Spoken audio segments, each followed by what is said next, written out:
Attention on this channel. We've got an important message. All observations and opinions shared here are for educational purposes only. This content is intended for adults. Viewer discretion is advised. Be advised that any individuals mentioned are not intended to suggest involvement in any crime. Case by case, got the fire. Ha! Come on, Yo, you wanna talk about true crime? We start with the data flows. Digital footprints meet criminal defense, that's how this story goes. This channel's all about online evidence, the stuff they overlook. From live stream chats to deleted posts, it's all in the true crime book. My goal is to provide insight for the attorney in the darkest hour, to find the proof that can make a case or break a criminal's power. So whether you're a lawyer or a PI, we're diving deep in the mess, exposing misconduct and hidden truths to get to the very best leads. We break it down case by case on the trail of the facts. We show how digital evidence changes case outcomes, we on their tracks. No rumors, no gossip, just the evidence clear and concise, shining a light on the shadows at any cost or price. What do we do? case by case. What's the motto? We're here for the victims, the ones who were left behind. We're here for the families, giving them peace of mind. We follow the paper trail, the digital footprints and the timelines, connecting the dots, we're reading between the lines. We don't just talk theory, we show you how it works in practice. We're here to help you stay ahead of the curve, to get a new analysis. You think you're in charge, but we're here to find what matters most. We're giving a voice to the voiceless, like a digital ghost. Digital ghost, digital ghost. We break it down case by case on the trail of the facts. We show how digital evidence changes case outcomes, we on their tracks. No rumors, no gossip, just the evidence clear and concise, shining a light on the shadows at any cost or price. What do we do? Case by case. What's the motto? From digital clues, the mystery, you wanna know the answers? We're dedicated to the chase, from the first look at the scene to the final resting place. We're here to find the answers, to give the victims their due. A true crime channel with a heart and a purpose too. We're here to build up, to expose the truth, and to shine a light on the darkest of deeds with all our might. We're here for the truth, we're here for the facts, and that's it. We don't chase the trends, we just chase the truth and never quit. We let the past speak for itself, we let the facts lay the ground. We're just here to be a voice, a tribute that is sound. Yeah, it's all for the truth. Ha! Come on, come on.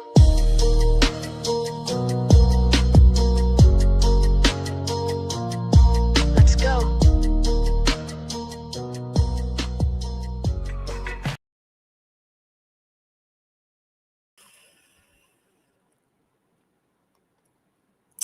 Hello. Good evening. Finally, we're live. Hi, everybody. Welcome to Case by Case. Stick your head in here and say hello. Hi. Hi, everyone. Oh, I'm so sorry it's taken me this long to go live, but the last 4 days have been a busy last 4 days. And unfortunately, I have not yet been able to I have probably, I don't know, maybe 30, 40 hours of video and audio to upload. And this is our last night here in Delphi. Well, we're not in Delphi. Let me just make that clear. We're not in Delphi, but I've been in Delphi for the last, since Sunday. And there has been a shit ton of stuff that's gone on. So I'm going to say hello and welcome everybody. Julie, say hello. Hi, everyone. We are having a great time. She's on it. Amy is covering everything. You want to talk about like surpassing any journalist and anybody that pretends like they are a journalist or writes books? Nah. No, nobody has anything on this lady. So I came in on Sunday, this past Sunday, and picked up Cherie at the airport. If you guys are wanting a play-by-play, I'll give it to you. So we got in on Sunday, and everybody knew I was coming here. No one knew when or what was going to happen. But I came in on Sunday and picked Cherie up from the airport, the Indianapolis airport, and we drove into Delphi and checked into our Airbnb, which is the same Airbnb that we've stayed at for the past couple of years. And then we drove back from the Airbnb. This is on Sunday, the 19th. We drove back from the Airbnb that we booked, and we met with Ashley Garth's family, did a whole catch up, what's going on. And there's a lot going on in Ashley's case. Sleuth intuition, fuck you. That's what I gotta say. Fuck you, sleuth intuition. Mel Roberts, fuck you. And when I'm able to come out and discuss a whole bunch of stuff, I have one word right now for everybody. That is Northwestern. Ashley's case is not really in the hands of the Indiana Public Defender's Office. I'll just say that. But there's a lot of things going on in this case, and that is, I have not been able to discuss it. I've been asked to not discuss it, which is why I haven't. And when I look over and see Mel Roberts, aka Cold Truth, over on Sleuth Intuition's channel with her little snide remarks. And if you guys haven't seen it, go on over there and take a look, because they have no fucking idea what they're talking about. Anywho, so we met with Ashley's dad and family members on Sunday night. Monday morning, Cherie and I got up at the butt crack, drove all the way out to Plainfield, and we had scheduled like a month ago, before the appellate court ruled against Ashley, which we'll get into. Hey, Cherie, I see you. She says, tell us how you really feel. Cherie, what happened to your real handle? I got 13608, Cherie. Where's your real handle? So me and Cherie had a scheduled visitation with Ashley. And because Cherie is an attorney, we got special dibs. And so we got to go spend 2 hours with Ashley, which we did. And it was a great visit. And I'm going to leave it at that, because when everything comes down the wire, it's going to be hopefully it's going to be a game changer. So that was on Monday.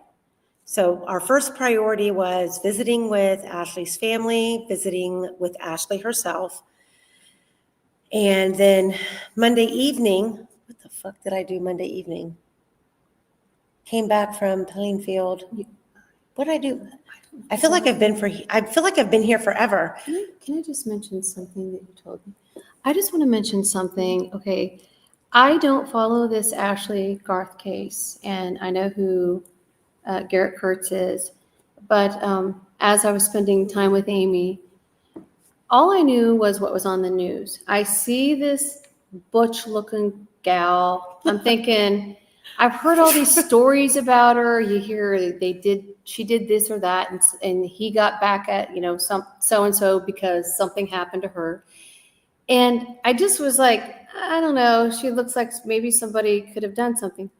Amy took me back to what she looked like before she basically was so abused and beat down, and basically you almost become, I felt like she became kind of captive under the drugs and under the abuse. This woman is a beautiful woman, and I've seen some of the artwork she's done, like actually making things like, it's an art to knit things and especially make little cute animals and stuff. Like I couldn't even do that. It takes, there's something about a person's heart and soul to take time to do those kind of things. That's not the sign of a horrible, lost cause. I don't know much about this case, but I'm going to say that now I've heard some of this stuff and I've actually seen this woman in a totally different light because I am guilty and I apologize. I'm one of the people that would just look on the news and think, she looks rough and tumble. Oh yeah, She's a lost cause. Yeah. The whole story is completely. You wouldn't believe where she was before. Like when somebody is trapped, I don't want to say when somebody's trafficked, okay? When they're trafficked, and I'm not saying that she's trafficked, but it's kind of the same concept where you get with someone because you love this person and you look up to them, but they end up abusing you, and then they get you into drugs, and then they really take over and put you into a situation where you can't get out. I know what that's like. A lot of people know what it's like to follow this, big guy that's awesome. And then he ends up abusing you and tells you you're nothing and threatens you and you can't get out. And I can't even imagine what it would be like with drugs involved, and especially this day and age, having meth and that sort of thing. Excuse me. So I had heard a lot about this case, but I didn't know that much. And just spending time with Amy, it's unbelievable. We're lucky. She's lucky she's still alive. True story. So there's that. There's the Sunday, what we did on Sunday, what I did on Monday. We went to, so this is what we were planning on doing on Monday. So we went to Plainfield to the Indiana Women's Prison. We visited with Ashley for like 2 hours. And the plan was, after we visited with Ashley, number one, we were going to go to the Miami County Courthouse to obtain records or any type of visual documentation, because the clerk there had made it public that there were certain things that only could be viewed in person. So that was the game plan. My game plan was we were going to go to visit Ashley. When we left Ashley, we were going to go to Miami County. Then we were going to go to Carroll County Courthouse. Well, we got out of the prison late. They actually let us go like 15 minutes over. And then there's the whole, there's like a whole snack bar area where you can get goodies for your inmate. And normally in most prisons, you can do that and we can eat together, but that's not how it works there. So you wait until the very end of your visitation, and she then says, okay, well, I would like that. I would like that. And then we have to go over and get it. And then we have to get it to a prison guard who will then make sure that the goodies, the snacks, the sandwiches, whatever we buy, make their way back with the inmate when they go back to their dorm. So we didn't get out of there until about 12:30, 12:45. And Cherie and I were starving. So we stopped at a Chipotle, grabbed lunch. We were there for like maybe 20 minutes. And once we got in the car and I was looking at the clock, I was like, okay, so the timeline wasn't working out to where I could go to the Miami County Courthouse, not knowing what was there to be viewed and how long it would take to be viewed, then going to the Carroll County Courthouse. So I decided, okay, we're not going to go to Miami. We're going to go to the Delphi Courthouse because that's where I felt the information was most important. So we drove all the way back to Carroll County, which is about like an hour and a half. And we go into the courthouse and we walk in. And here's the crazy thing, like for those of you who love, receipts, I have tons tons of video, photographs, audio, which I have not had that because we have been working nonstop. I have had no time to get anything uploaded to present. So you can take my word for it or just get excited that all this shit's coming because it's going to be coming. So we went to the Delphi courthouse. We went upstairs to the clerk's office. And when we walked in, they were like, "Hi, how can I help you?" Super, super nice girls. There was 3 of them. Sharon, who is the actual head of the clerk's office, she was off.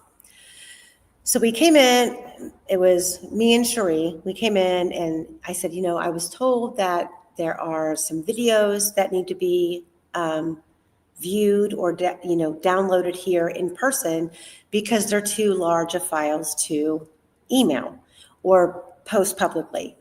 And one of the clerks, I'm not going to say her name, but one of the clerks stood up immediately and she's like, yeah, that's what Sharon said. Sharon said, all they have to do is have a flash drive in a new package and they can download it. And the other clerk was like,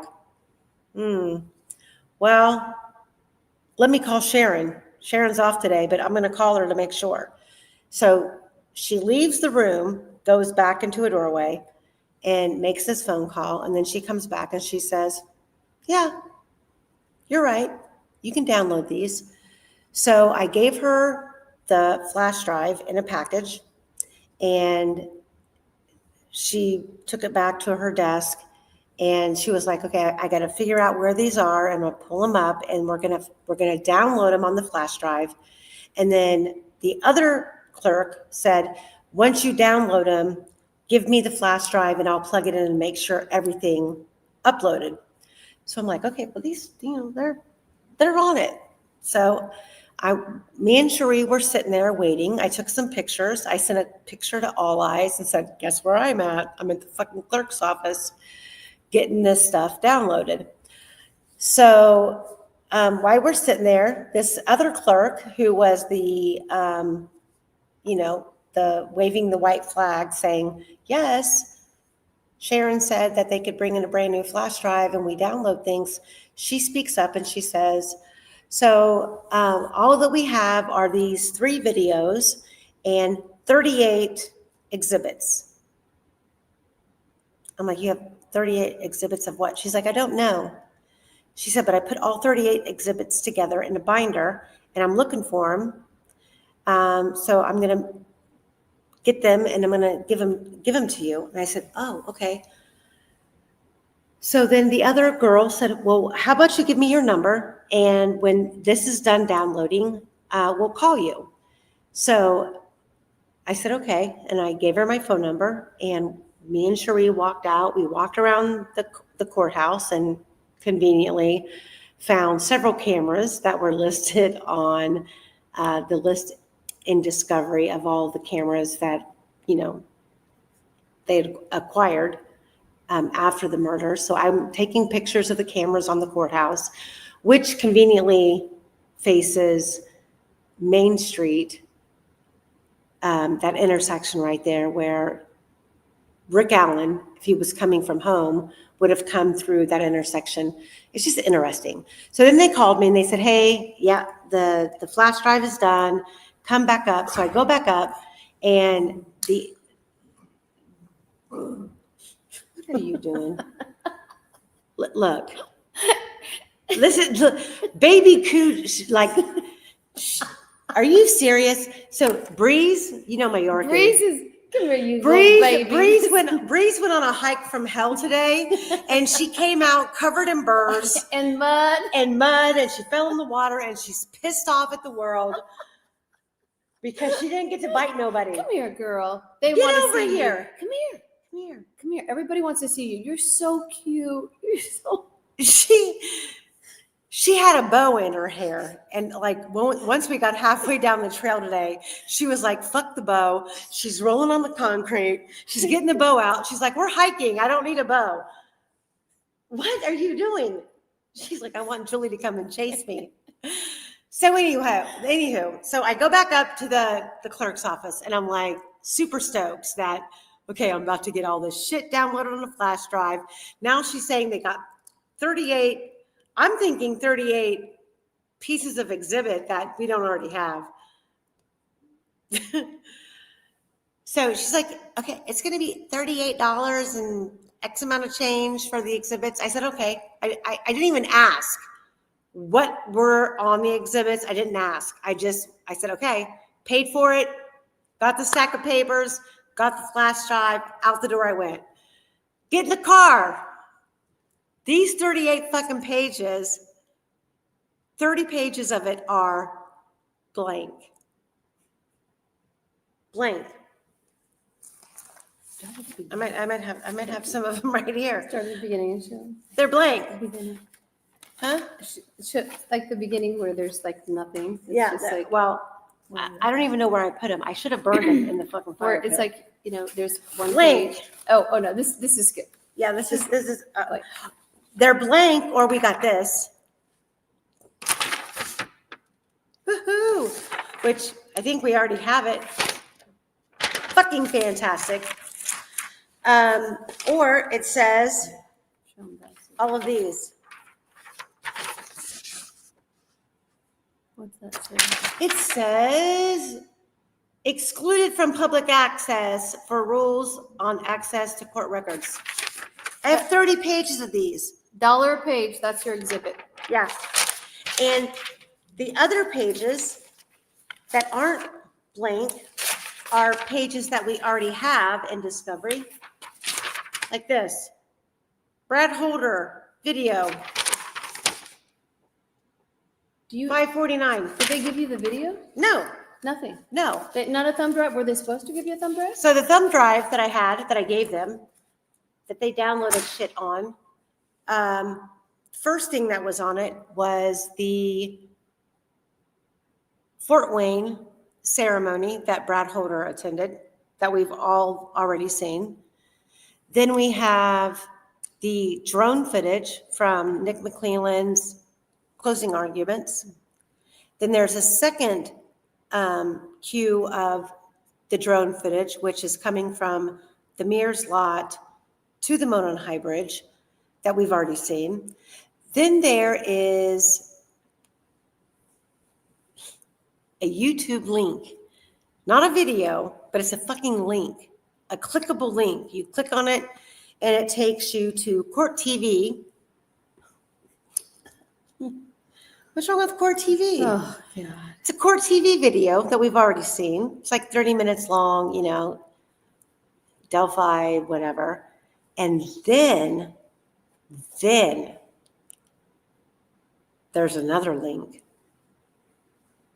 And you click on it, and it takes you to Fig Solve's YouTube channel. And that YouTube video has been deleted. So, Those exhibits? How in the world are those exhibits? Those are exhibits. Those were good enough to be exhibits and they're deleted. That's unbelievable. yeah, that's what we got. I got 6 items. And I sent them to All Eyes. So here I am, and here is Cherie. We're driving back from Carroll County Courthouse, like, oh my fucking God. We're about to get back to our Airbnb, and here I am thinking that we've got Jackpot. jackpot. We've got either the enhanced BG video, or we've got the interrogation videos from Rushville. Elvis Fields, Johnny Messer, like the actual interrogation videos, which would line up with all of your fucking bullshit. Yeah, this is embarrassing. Yeah, Nothing.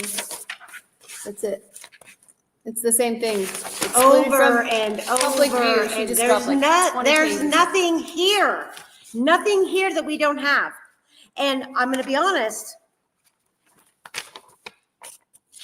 The clerks at Carroll County said, we don't know what's going on.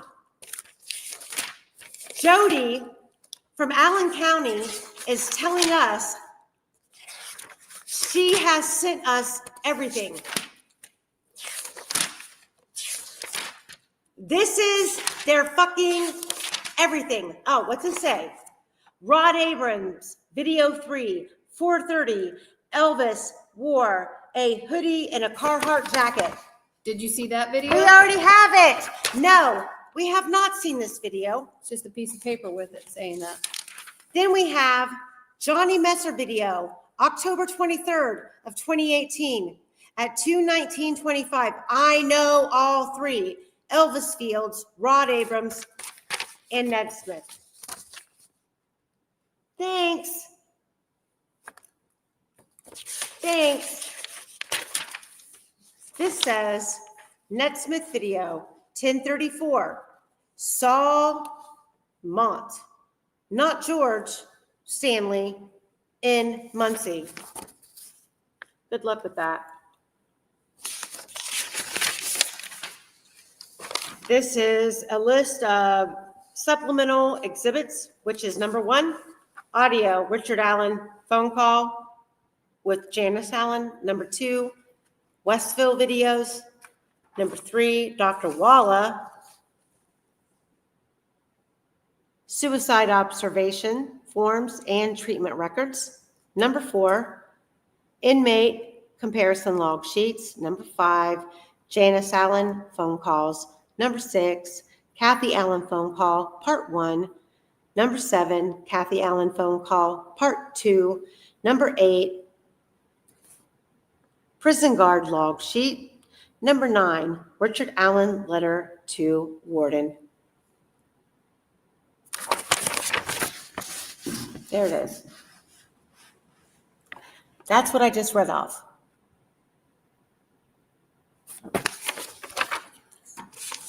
Then we're back to that. I like Great Lakes fungi. What'd she say? Trees died for this crap. Fucking yeah. And also that person said they were mad at you for not telling everybody that it was her birthday yesterday. Huh? She said, I'm mad that you didn't say tell me it was your birthday yesterday. That was earlier. Oh. Fungi. Sorry. Yes, I spent my birthday, which was yesterday, in Delphi, running around like a fucking chicken with my head cut off with all my other girls. So, anywho, we got jack shit from the Carroll County Courthouse. $20-some in a flash drive that I took in that's brand new, that was handed over. And I don't blame the clerks in Carroll County at all. I could tell they were frustrated. I could tell that they, were doing the best that they could do. And she was like, Jody from Allen County is saying, we have everything. Her everything was 38 pages of exhibits and 3 videos on a flash drive, 2 of which are YouTube links, not a real video. And then it's got to stop. We have to figure out a way to fucking stop this. Okay. So that was Monday. Tuesday was the day. Yesterday was the day. So me and Cherie get up. We go into town. We meet with a friend of ours. Where do we eat breakfast? Stonehouse Bakery. Stonehouse Bakery. That's where we went. Mm-hmm. We went there. Stonehouse Bakery, downtown Delphi. We ate breakfast. And I have all the footage. We don't have time for this tonight, but I'm telling you, we have all the footage. We have all the photographs. So one of the first places that we went was the closest place that we went to was Patrick Westfall's house, where he lived. So I have video of that. I have, and this is all forthcoming, I promise. I promise. Bouncing around from Airbnb to Airbnb and running out on the trails. There's no access to Wi-Fi. And then when I do have access and I go to upload something, it's going to take forever. So you can take my word for it or you can not. I don't care, but it's coming. But we went to Patrick Westfall's house first on, what is it, Charles Street. And it literally sits on the same road as, what is that? Is it Riley Park? Riley Park. Was it Riley Park? I think so. There's a park across the street, which is where Logan Holder supposedly actually, for the first time, met Abby. And they exchanged numbers and the relationship bloomed, whatever. So I have a whole bunch of footage of that. Canal Park. Yeah, it could be Canal Park, critical thinker. You're right. Yeah. It could be Canal Park. That sounds right. It's a cute little park. It's small, and it sits right off the side of Fungi, Don't Kill Me, but it sits right off the museum. Yeah, that's right. Yeah, Because she was like, please go into the museum. And I'm like, I don't have time. yeah, it's Canal Park. So we did that. Yeah, it's a nice place, Michael Osbrook says. What's a nice place? Patrick's or Canal Park? Canal Park is super cute, to be honest. Every park that we visited this week is super cute. Mm-hmm. Canal Park had, like the playground area.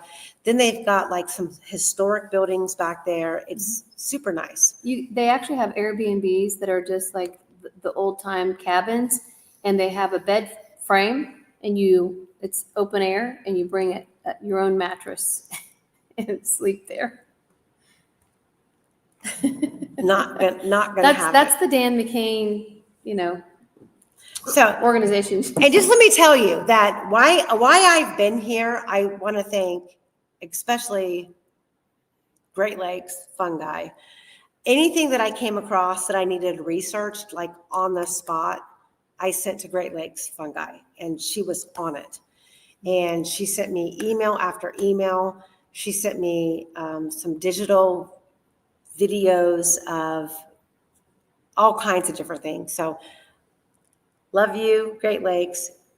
It was amazing. Like you guys make all of this work. So anywho, so after we go to Patrick Westfall's house, the goal was we were going to go to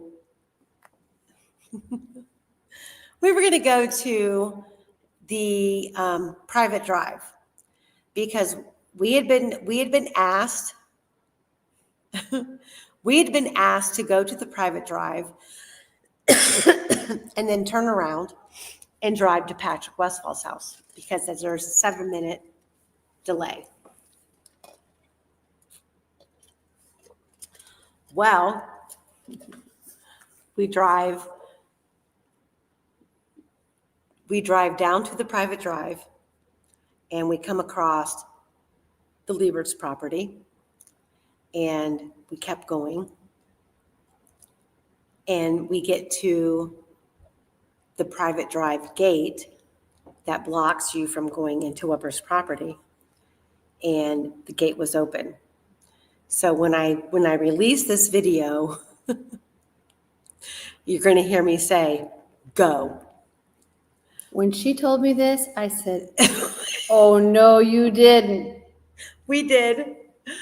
We drove. We kept going. I have it all on video. The whole fucking drive from Teresa Liebert's through the private drive, through the open gate, all the way down to the Monon High Bridge. And it's a drive. It's not quick. It's a drive. On the way, we passed the shoe tree, which caught on camera. We have Critical thinker said I'm okay to be identified. Critical thinker. Amy, I'm okay to be identified. Well, are you? I'm not sure. Who I identify you for what? So I have not had the time with all of the running that we've been doing to get all of this stuff uploaded, but I will. Osberg said it's a half mile down that driveway. It might be more. So when we passed Teresa Lieber's house, it didn't appear like anyone was there. So we passed her house a little bit, and we realized the gate was open, and April, who was driving my car, she said, "What do you want me to do?" I said, "Go." So she fucking gunned it. So here we are, hightailing it down the private drive, going towards the bridge, the south end of the bridge, where the private drive goes underneath the bridge. So we go underneath the shoe tree. It's all on video. I'm going to upload it. We get all the way around. We go underneath the south end of the bridge, and we pull past the bridge.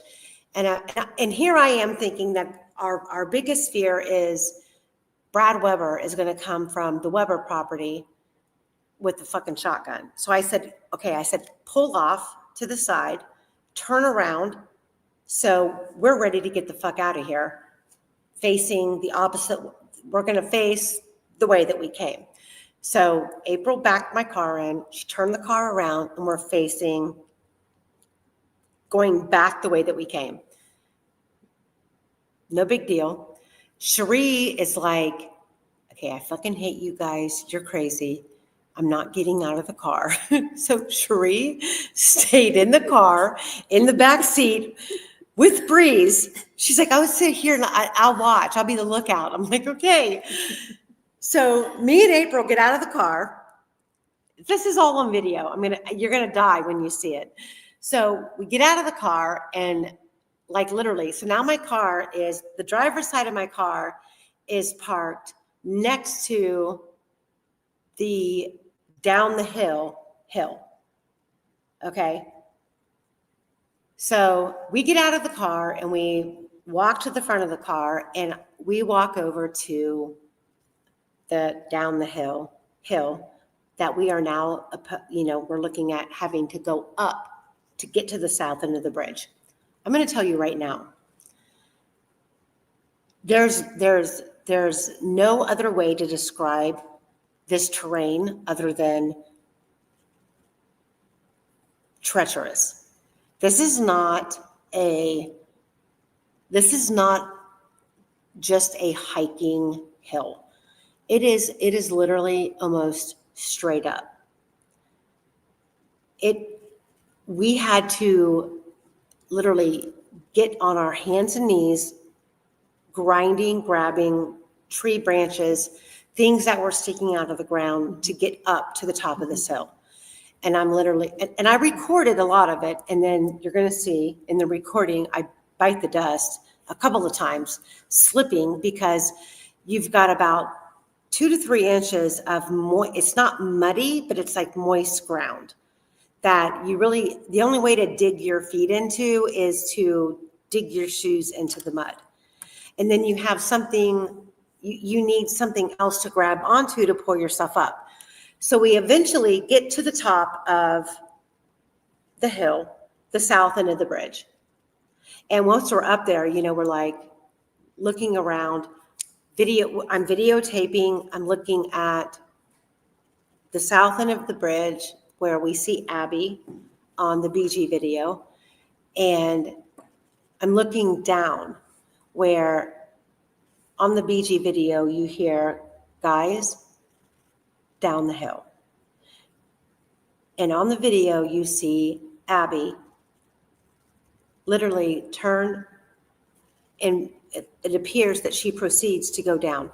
I'm telling you right now, nobody would have turned in that direction and willingly went without hesitation, because it is so straight down. You have to. I've been there several times, and where you have to go is when you come down to the end of the bridge. When Libby said, and that's the hill that we go down. not there be a gun. It's the cement piling, like the piling, I guess, right by the railroad tie. And you have to hang on to that. There was a worn path. Of course, Amy didn't get to see the worn path that used to be there. And then There's no worn path now. not anymore. There's no not worn anymore. path now. So everything's grown up. And it was a worn path, so it did make it easier. And then there were these small trees, and you just grab the entire tree itself, and that's what you hang on to get yourself down there. And then probably about three quarters of the way, and then you have to run down until you're on the driveway. I mean, that's how it always has been, and that's the easiest place to go down. But where, like now and like this day and age, with after the trial being up there, there's no worn path. Like up there, there's nothing. Everything is overgrown. Everything is covered with leaves, debris, sticks, weeds. And when you look at, and I don't like, and what you're saying is probably right. There were probably worn paths. However, the hill itself to go down is very steep. And I'm telling you, I've watched the video that I shot going down that hill, and it's still on my video it does not represent, it doesn't do it justice. Mm-hmm. It looks like we're just going down like an angle of a hill. No, it is a straight down fucking hill, and it's scary. And that's straight down to the private drive. So me and April went up the hill together, and we're taking photos, we're doing videos. I'm looking on the other side of down the hill, where I'm looking on the other side of what if they would have turned around and went down that way. April is walking straight out from the bridge towards Weber's property, towards the barrier that's over there. And she gets over there and she's videotaping, and she's like, okay, well, I can see his property, and there seems to be an easier path down over here. Well, I said, okay, but I wasn't going over there. I stayed where I was, because I wanted to count my steps from the top of the south end of the bridge down to the first private drive, the first place the girls would have went, which was the private drive, which I did. 47 steps. I have it on video. It's 47 steps from the south end of the bridge up top to the private drive. So I get down to the private drive. April's coming down from closer to Brad Weber's property, down the same hill. We get to the private drive. Still got Cherie in the fucking car with Breeze. And then me and April pull in to look down the second hill on the other side of the private drive to the creek. I know that Julie has said there's a location that you could go down that area to the creek very easily. Mm-hmm. But coming down the hill from Guys down the hill, crossing the private drive, and to continue forward, there's no way. So there's no way. So when you came, I have a question for you. So when you came down the hill, did you just cross right over, not this way to the, I mean, exactly right across the drive? Because there was a path. It was, you could follow it. It was the path of least resistance, where, you know, I was on my video, and that's where Kay and Paul took me. It was very easy. It was nice and worn. It had several times they had the path. I mean, it was clear as can be. It's not there now. Okay. No. And when we crossed over the private drive and went to the edge to go down, the second go down the hill, it was even worse than the south end of the bridge hill. There, I mean, we were literally like, there's no freaking way. What am I looking at? There was somebody that said, I think it was that Charles Godwin that said that there was a spot back where it looked like someone slipped. I just want to make it very clear. I think everybody needs to know this because they showed this at the trial. And I think, Amy, you said that you caught this in Libby's video about, when they came off the bridge, I'd say, if I was going to guess, maybe 20 feet ahead to the left, there was an area it looked like somebody just slid down on their butt. It was already there. It was already there. It and had so, nothing to do with the girls. but I will tell you, they used that in court. Mm-hmm. The state used that in court, and I'm like, no, that is not where they went. That is not the down the hill. But they wanted everybody to think that they slipped down the hills on their butts like that.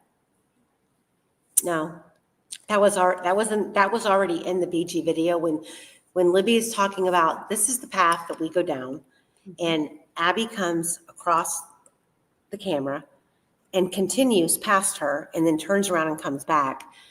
You see a worn path going down that hill.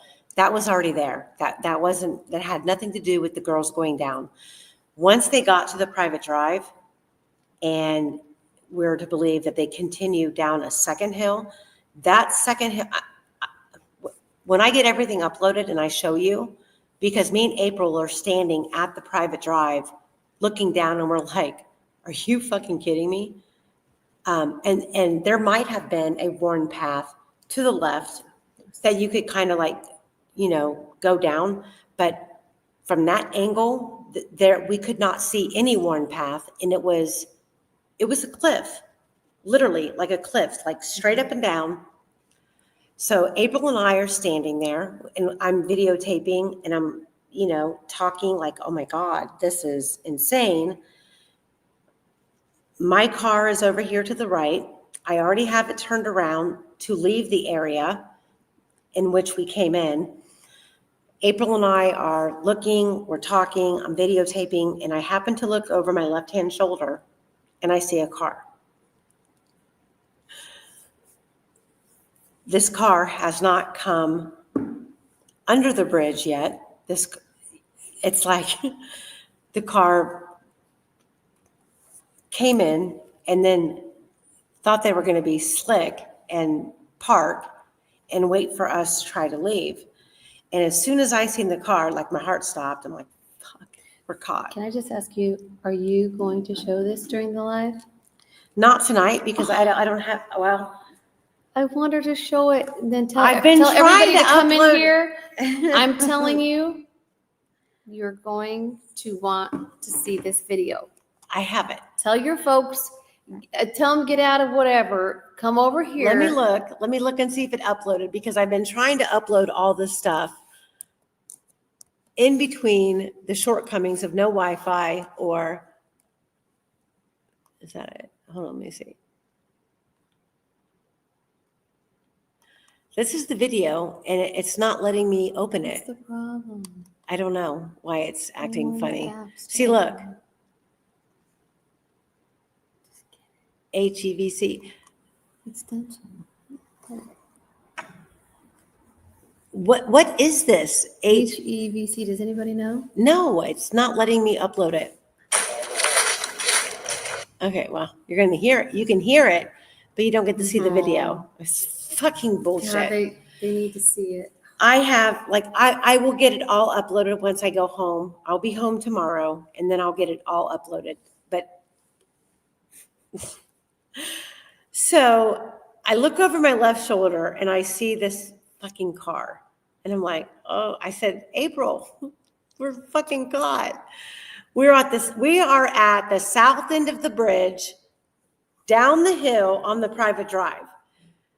And as soon as we both see this fucking vehicle, we both turn, you'll see it on the video. We turn and we head right back to my car. As we're heading back to my car, that car starts to drive slowly towards us. Now, my car and that car are nose to nose with the down the hill behind us and a drop-off cliff on the other side. There's no way to go. There's no way to go around anywhere. So I'm trying to be super smart and We get in the car. This car's pulled up. She's about 20 feet in front of us, nose to nose. I roll down I have April driving my car because the goal was she drives because she knows where she's going, and I was videotaping different things on our route. So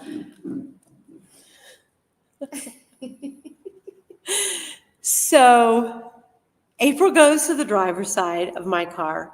We both get in. Cherie's in the back seat going, oh my God, what's happening? And I'm like, okay, we got this. So Cherie's this sweet, smart, timid, like, just a Cherie sweet, is darling like, lady. I'll write the affidavit, but I'm not going to get out of the car. So we're in the car, and I roll down my window. I'm on the passenger side, and I'm like playing it cool, like, oh, you want to come past? Okay, go ahead, come past. Fucking car just sits there, facing us, nose to nose, like 20 feet away. And me and April are like, okay, this fucking bitch. So I get out of the car and I walk up to her car, to the driver's side. Driver's side windows rolls down, and there's this old woman in the driver's seat on her phone. She won't look at me. Looks like I don't know what the fuck she's doing, but she's on her phone, and she's like scrolling. She's acting like this isn't even happening. The girl in the passenger seat is a fucking cuckoo for Cocoa Puffs. She's like, you're on my driveway, and it's deer hunting season, and you're scaring all the deer. And I'm like, am I? I'm like, oh my God, I'm so sorry. You passed 50 fucking no trespassing signs. I said, we did? I'm like, I'm sorry, I'm not driving. I was on my phone. I'm every which way from Sunday trying to be dumb and appease her at the same time. And I said, I'm so sorry. I said, we'll leave. We just have to get around. I'm not moving my car. This is my driveway. And I said, well, who are you? Alicia. I said, oh, your name's Alicia? Alicia who? Wouldn't answer me. She's on her phone. I'm calling the CEO right now. I'm calling the CEO, and I'm going to have them come out here. You're going to jail. And I said, am I? I said, okay. I said, so you're not going to move your car so we can get out? She's like, I don't need to move my car. This is my driveway. I'm parked here. And I said, okay. She's like, I don't know what the fuck you're doing here. And I said, we're back here attempting to do some research on the Delphi case. He's fucking guilty. He's been denied a trial. This is what she said. He's been denied a trial 5 times. You people are stupid. And I said, okay. Okay, your people are saying some pretty funny things. A no speak English, Great Lakes Fun guy said, and then lawyer's daughter, you should have had some banana bread to give him. So she's telling me that Rick Allen is guilty. He's been proven guilty 5 times. And we're stupid, and she's going to sit there and wait for a CO, right? Whoever the fucking CO is. So I'm like, okay. So I go back to my car. April's sitting in the driver's seat, and I tell her everything that she said, and I'm calling an attorney. Welcome in, Osbrook. And I said, okay, we just got fucking caught back here on the private drive at the south end of the bridge. This chick says her name is Alicia. I don't know who Alicia is. And there's a white-haired woman, and her hair is like this short, in the driver's seat, who won't even look at me. And he was like, well, if you're trespassing, as long as you leave before the police get there, you know, they have to catch you trespassing. And I said, we can't leave because she has us fucking blocked in. We are stuck right here under the south end of the bridge. Her car is pulled right in, nose to nose with mine, about 20 feet apart, and we can't go around her. If we go around her, on the left-hand side of her is the fucking down the hill from the south end of the bridge. On the right-hand side of her car is complete fucking cliff drop-off. There's nowhere to go. And he said, okay, well, she can't illegally confine you. So that's all that April needed to hear. So this is recorded on April's phone. I swear to God, guys, I promise you. You're going to get to see all of this. So April marches up there with her phone on, telling her, you know, this is illegal. You cannot confine us here. And she's like, I didn't tell you to come back here. I'm not stopping you from leaving. I'm parked in my driveway. So April comes back to the car, and Osbrook says, well, you know, there's this ATV trail that you can access from Weber's property. So I'm like, okay, turn the fucking car around. So we are, just put this in perspective, we are at the south end of the bridge, down the hill, right there, nose to nose with this psycho fucking loon and my car, that I had April, when we got there, turn around because I would be anticipating someone coming from Weber's property, which would be behind us, not from the front. However, so we're now face to face. I told April, I said, turn the fucking car around, back up, and we're going to go back. We're going to go toward Brad Weber's house. And so she does. She whips around. We turn around and we go towards Weber's property on the private drive. We pull up to Weber's property. Front doors open, shit outside everywhere, garage doors open. And I'm like, oh my fucking God, he's home. No one ever came out. And we literally had the skinniest pathway. He had a bunch of cars parked in his fucking drive, like in his front yard. We drove through Brad Weber's front yard, right up by his front door, around the vehicles that he had parked in a series of a line. And Michael Osbrook is like, go to the right, go to the right. There's an ATV trail there.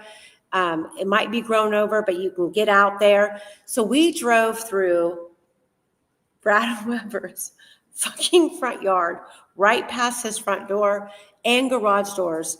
We found the ATV trail and took it all the way back out and got away.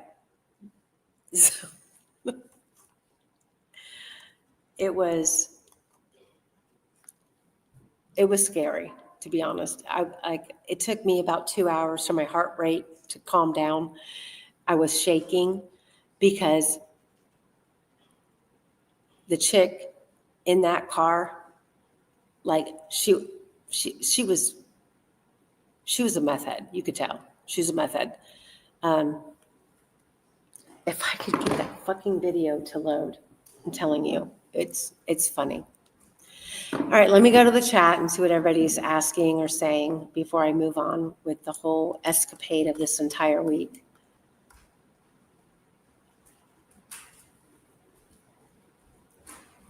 Heard you had feeders. What's that mean? I heard you had feeders. What the fuck?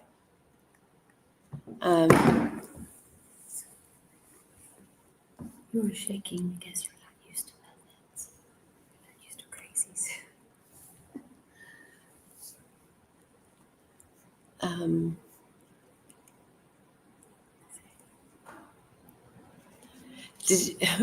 True Crime Addicted, did you have to raise bail money? And is that why the live started late? Clearly not. Great Lakes says this is where you pull out your attack rooster.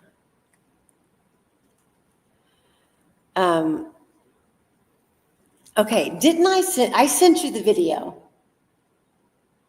Which one? The one of Brad Weber's wife in the car. You want So, me to play that? I want you to send it to me via email so I can pull it up. Okay. Because nothing that I'm doing right now on these foreign Bluetooth or Wi-Fi connections is working. Everything acts like it doesn't want to send.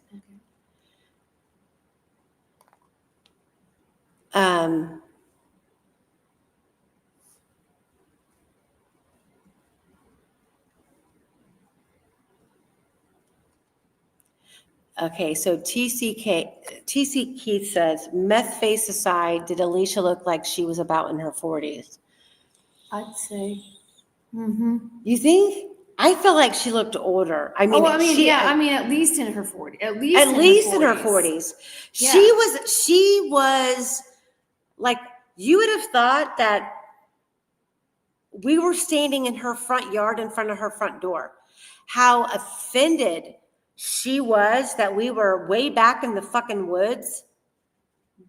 And where she came from, I'm guessing. I'm like, did she see us pull in from the Liebert's property?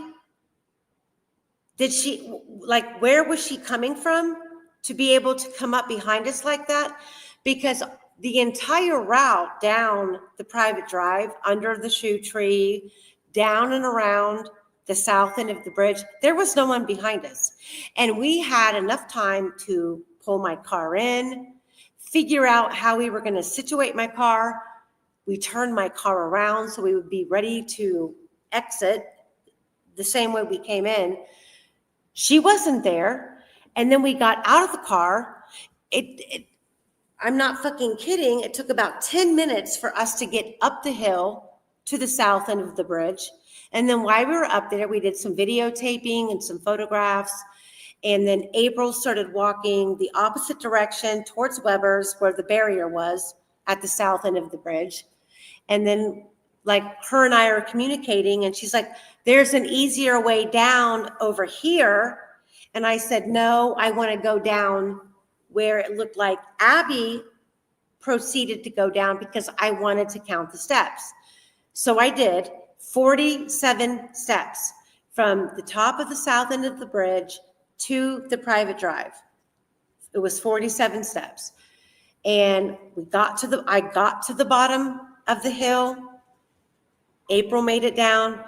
She came, I didn't go towards her. She came towards me to the edge of the private drive, looking down, and we were both like, there's no fucking way. There's no fucking way. These girls crossed this creek. There's no way. You sent it to me? Email or text? Email. I can text you. Which email? Hold on, guys. Amy 1, and then you have some numbers. Okay. Let's see if we can pull this in.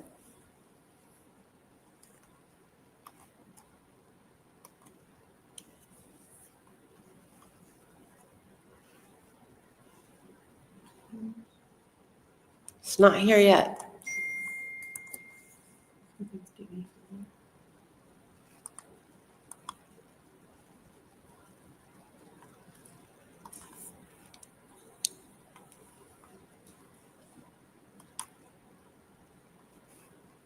Hold on, guys.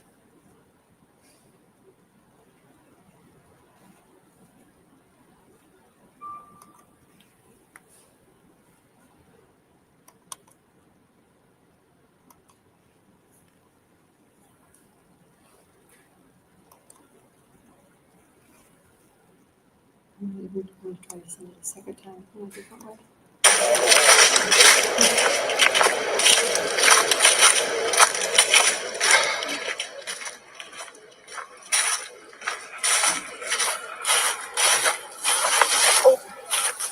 Hi. So I'm not sure what Amy said. Delphi. But I want you guys to know that what you're doing is criminal confinement. Delphi. You're holding us against our will. I'm parking my car on my lane. I can park it wherever I want. Uh-huh. It's these people that won't. We're trying to leave. You won't let us leave. Ain't holding you nothing. You can walk right on out here. In a vehicle? I didn't put you over there. You're not letting us out either. I never invited you. I never put you over there. I am in my driveway. I can park my car wherever I want. Okay. But you cannot trap people in. And that's what you're doing. I didn't ask for anybody to be here.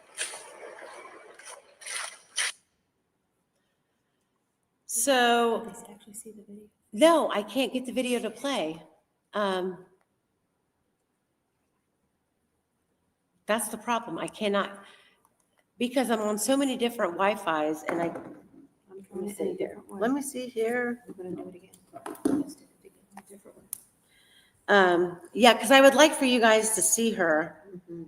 She's a fucking, she's a piece of work. Be very clear.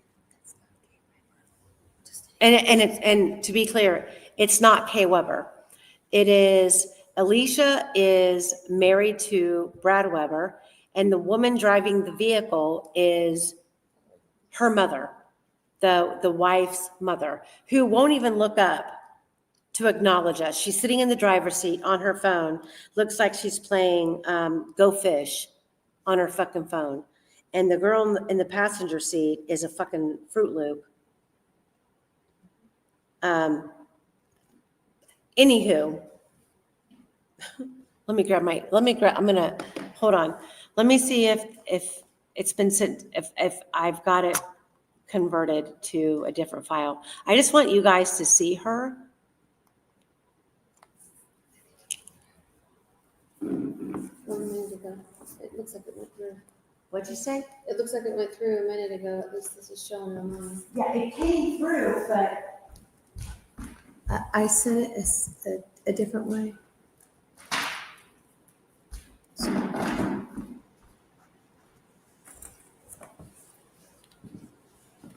Let me see.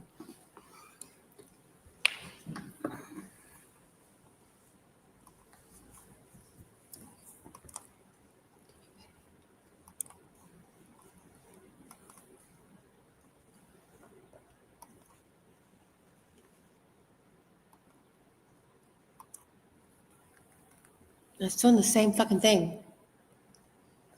I don't know why it's doing that. If you had a clue. It's not gonna let me play it. I'm gonna have to convert it. Okay. No, it's not gonna let me play it, but we'll get it converted over so it can be played. Let me check the chat. It says, can't go around them, can't go under them, have to go over them. Yeah, pretty much.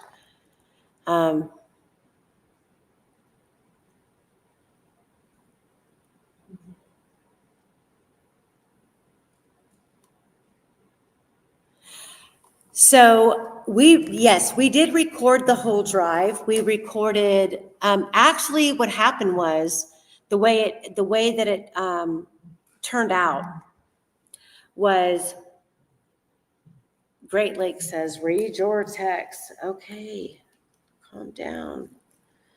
She's gonna type in. Amy.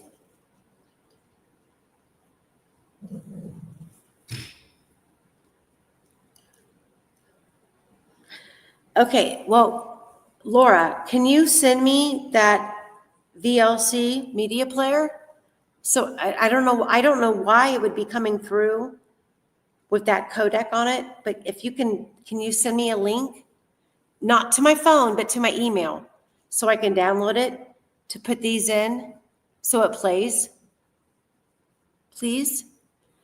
So anyway, what we were doing is we were waiting for Julie to come in. Julie had to work a 24-hour shift, and we were waiting for her to come into Delphi after she got some sleep. And so we were attempting to get a lot of our driving routes that were being recorded, time-stamped, out of the way. That was where we went to Patrick Westfall's house. We went to the city park. We we attempted to do several things. And the one route that we were planning on doing was the drive from Rick Allen's house, which we went to, doing what the state claimed he did, and that was going the long way around the back roads to where he ended up passing the Hoosier Hardware Store camera and parking at the CPS lot. We wanted to see the time frame of that route, what was on that route. And so we were driving from Rick Allen's house. We came out of Whiteman Drive, and instead of going left where he would have normally gone to go through town to go out to the trails, we went right, which is the route that the state wants you to believe that he took. And we were documenting. I had a full list of directions of the route that he took that we were planning on taking. However, what happened was we came upon the one road where Abby's mom lives. And I'm like, okay, we're going to pause the video and we're going to take a sidestep over here. And that's how all of this unfolded. We drove down past Anna Williams' house up to the Liebert property. And at first we were like, okay, it doesn't look like anyone's home. So we turned right. When we went right, we're facing the big ass cornfield that you see in the Sandiford video, shooting across the cornfield to where you see not only the 244 video of the van pass, but earlier in the day at 2:08, you see the white car pass. So we have now drove down, we dead-ended into Liebert's property, and we turned right to go over towards the Sandifords. When we realized, okay, well, there's nowhere to go from here, we turned around and we came back. When we came back, we are once again facing pretty much Teresa Liebert's property. And we're like, literally like, oh my God. We turned to the right. We drove past her house, which her house is a really small house.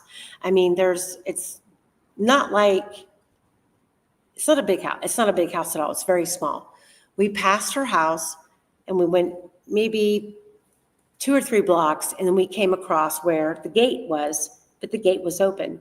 And you'll hear me on the video when April's like, okay, what do we do? I said, go. So we went. So we didn't have a whole lot of preparation for being out there at that time on the private drive. But I'm glad we made it out there, because the perception that we all have, I'm telling you, there's no way.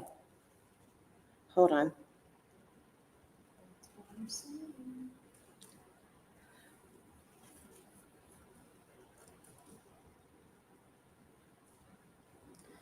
All right. So hang on, I'm going to try one more time to see if I can get this video to play so you can see Cuckoo for Cocoa Puffs.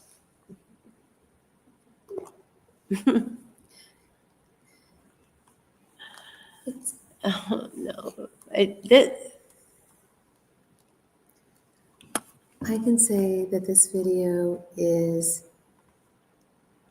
not from a place of the former beautiful owner, Kay Weber, an amazing woman, and if somebody was trespassing, she would respectfully approach them and let them know. I don't know if you're aware, but you are on private property, and I'm going to ask you to leave. Even if she would do that, she might even ask them questions. Where are you from? Well, this is private property. And really it would be Lieberts that would call the police all the time. So it's really kind of sad that somebody had to have this type of behavior. I get that people get tired of like if you have a property and somebody's trespassing. However, there are 2 driveways, and most of the time, the driveway where the gate is not used because it's so long. It's so much shorter off of 252, and that's typically the way they go in and out. So, this woman was basically chasing after them. She came out from the property from the barn, the back way, which is that short back way that I've driven with Kay before. And that was the typical way they would go. But when they saw Amy and April and Cherie, she came out from that property and drove down 252 and came up right behind them as they turned into the driveway and then came after them that way. It was like, oh, I see what you're doing. You're not from around here. I'm going to pin you in kind of an attitude. It wasn't from a place of respect, anything like that. It's actually embarrassing because it's not like you have you have a 1/4 acre yard and somebody's getting on your yard and the dog's going to the bathroom or something like that. We're talking far removed from the property, just looking for somebody else that's not around there so they can, go get them. And it's I just want to sad. know how I just want to know how she knew we were out there, because where we pulled in by Teresa Liebert's, it looked like no one was home. But didn't you drive? Okay. Well, they've had some cameras there for a long time, because after these girls were murdered, Kay Weber said, "Do you know that the FBI told me that Julie Melvin's been to the property over 15 times?" Like, serious? But so they were watching. But didn't you say you drove down 252 down to that dead end area and then turned around? You first drove down. So when you got to the gate, you turned right first, didn't you? Which gate? To Kay Weber's gate, instead of going through, at first you turned right and went down that road, which is a dead end. Didn't you guys go down there? You didn't. No. You didn't go down there. No, we Okay. drove in. I can't even remember. what the road is. They might have We been drove in and on 625. and That's Anna the only Williams, way you can go the there. first house that we passed that we knew of was Anna Williams on the left-hand that's side. it, yeah. And then we drove until it got to Liebert's. And it's either you go straight past Liebert's or you turn right. Yeah. We turned right and we went over towards the Sandifords. Okay. And once we got over there, there was the Sandifords, and then there was it's called the Rosie property, but it's not Rozzi, it's Rossi, Rosie property. And we did a U-turn and we came back because there was nowhere to go That's how over they there. saw you. That's how they saw you. She was probably coming out of the property, saw the vehicle, and then they might have been going out of town because somebody else was driving, her mom or whoever, and you just happened to turn right in front of them, and they're going to fall. Wait, what's going on here? Okay, here we go. I got it. I got a little bit of it. Hang on. This is not much footage, but it's going to give you an idea of what we were up against. So hang on.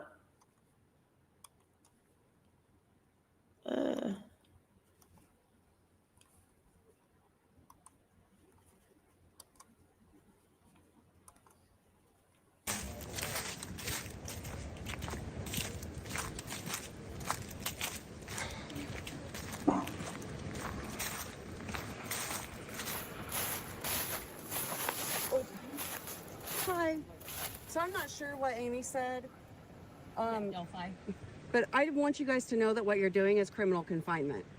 Delphi. You're holding us against our will. I'm parking my car on my lane. I can park it wherever I want. Uh-huh. It's these people that won't.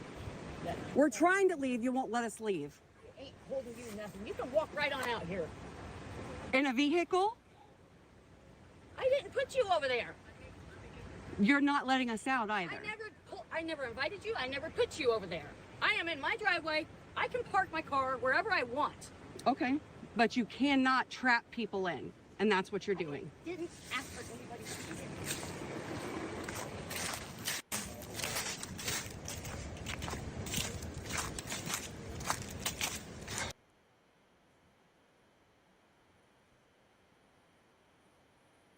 So Keith says that's Alicia Romo defries. What?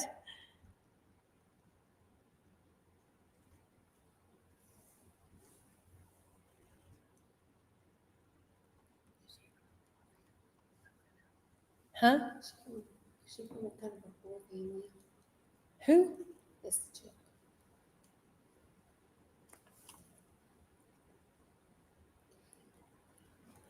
I can't. Hold on. Defreeze. Hold on a second.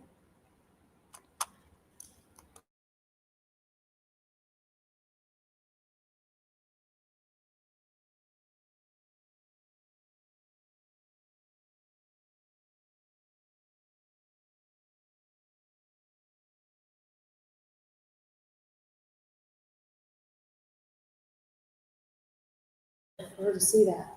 Holy shit.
Hi. So I'm not sure what Amy said. Delphi. But I want you guys to know that what you're doing is criminal confinement. Delphi. You're holding us against our will. I'm parking my car on my lane. I can park it wherever I want. Uh-huh. It's these people that won't. We're trying to leave. You won't let us leave. I ain't holding you nothing. You can walk right on out here. In a vehicle? I didn't put you over there. You're not letting us out either. I never invited you. I never put you over there. I am in my driveway. I can park my car wherever I want. Okay. But you cannot trap people in, and that's what you're doing. Didn't ask for anybody to be here.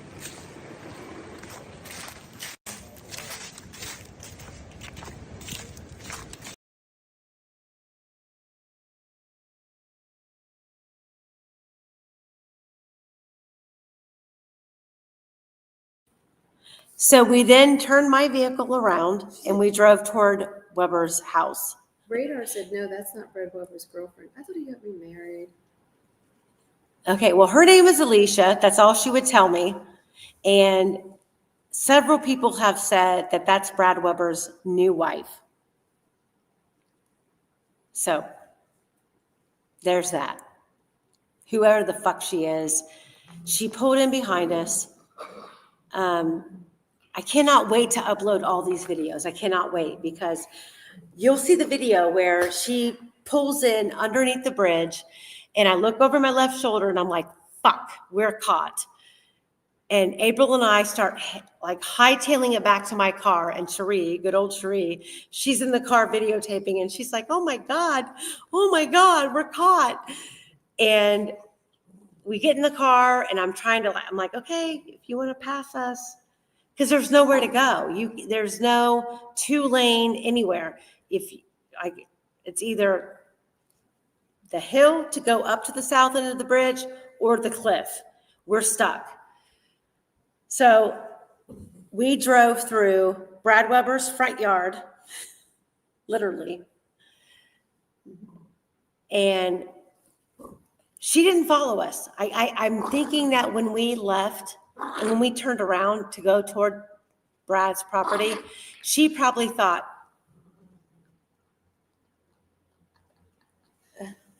she probably thought we were trapped. Like she was just like, she was going to pull up slowly behind us and catch us on Brad Weber's property. But that wasn't the case. And April maneuvered. We had a very thin path to get through the house and vehicles and the garage being opened and shit everywhere. April maneuvered us past and we got out to the field. And I mean, we were on the phone with Michael Osbrook, like, where do we go? He's trying to navigate the map, like, okay, you have to go here, you have to go there. We got out. And when we got back out to the main highway, to the stop sign, lo and behold, here comes Carroll County Sheriff's officers in their SUV. They didn't even look at us. They passed us, they passed right by us. Oh, no. And then we yelled out, tell them about you getting put in jail. I didn't get Tell put them in off jail. Liggett. Come on. I didn't get it. Come on, I tell didn't get the truth. put. I did not get put in jail. We went through downtown Delphi. We went straight to the McDonald's to catch our breath and sit in the parking lot. And I'm like, okay, we're fucked because my car's red. I have an SUV. It's red. And I'm like, we're fucked because I have clearly an Ohio license plate. And so before we had gone out to the trails and we had ate breakfast, we took April's car to her son's house right there in downtown Delphi and dropped it off. So we were only driving one car. And so we were like, okay, we're going to switch cars. So we took the back roads back to April's son's house, dropped off my car, we backed it in and unloaded and loaded back up in April's car, and we went from there. So anyway, from there, we went back to, actually what we did is we attempted to do Kelsey's drive from the Patties to the Mears lot. And in the midst of that, Julie arrived. So we abandoned that and we went back to the trailhead and we met Julie. And then we proceeded to go back to the Patties and do the whole drive again, which we did. And from there, what did we do after that? Well, there were so many things we did after that. Then from there, we went to 450. We went to Coombs. Yes. After we did the Kelsey run, then we went, you're right, we did do that. Oh, that was Trying to good. keep it all in order. So then we went, That was really good. And make sure people know the story behind that. if you're not familiar with the Tina Rodell story and what her claims were about her daughter, Megan Allen, and who picked her up and where they went, I'm not going to go into all of that tonight, but there's a individual who was reportedly out on the trails on February 12th into the early morning hours of the 13th. And he had a group of friends with him, which would be, his name would be Tyler Joe French. His buddies would be Keegan Callis and Megan Allen. And who is the other one? Janicki. Who is that? There was between 4 and 7 people out on the bridge on the 12th into the morning hours. And this group of people were supposedly doing an initiation for a cult group or they were making some meth. They were out there making, do you know what they were Julie doing? says they were making meth. Yeah, I mean, that's what Tina told me, like doing like the shake and bake stuff or whatever it is. They were out there making the meth. They were, whatever they do. I have no idea how you make the meth, but that's what they were doing. And they were into the wee hours. This is all validated this is all validated because Steve Mullen called me very early on. And because he really wasn't making any headway, he called me to see if I would be willing to bring Tina Rodell into the police station and talk with him. And I said, well, did you not talk to the kids that were out there? And I named the ones that Amy just named. And he said, yes. He said, well, Tina was trying to say they were on the 13th or 14th. And we have deer camera footage. You can talk about that later. Showing that these people did show up there. Okay, I want to know where the deer camera is. I don't know where it was then, but had these people showing up. Now, the person showing up in this white car with the paper plates. So when people want to try to dismiss the story has been validated with footage from a deer cam. Steve Mullen, I mean, they've got it all. Well, it's validated. The deer cam footage came from, so Tyler Joe French, who was out there on the 12th into the early morning hours, his stepdad, which is Steve Combs, rented a house. Kevin Combs, you're right. Kevin, not Steve. Kevin Combs rented a house about a mile from the south end of the bridge. It is the most backwoods you can find. Okay, but it is. But if you go back to 2017 and you look at Google Earth and you look up this address, you will see there's a shit ton of like ATV trails leading from this property. What are you doing? Yeah. Breeze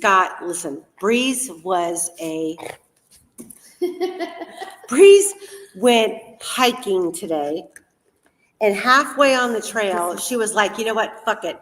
I'm a hiking dog. I got to take my bow out. So she took her whole bow out.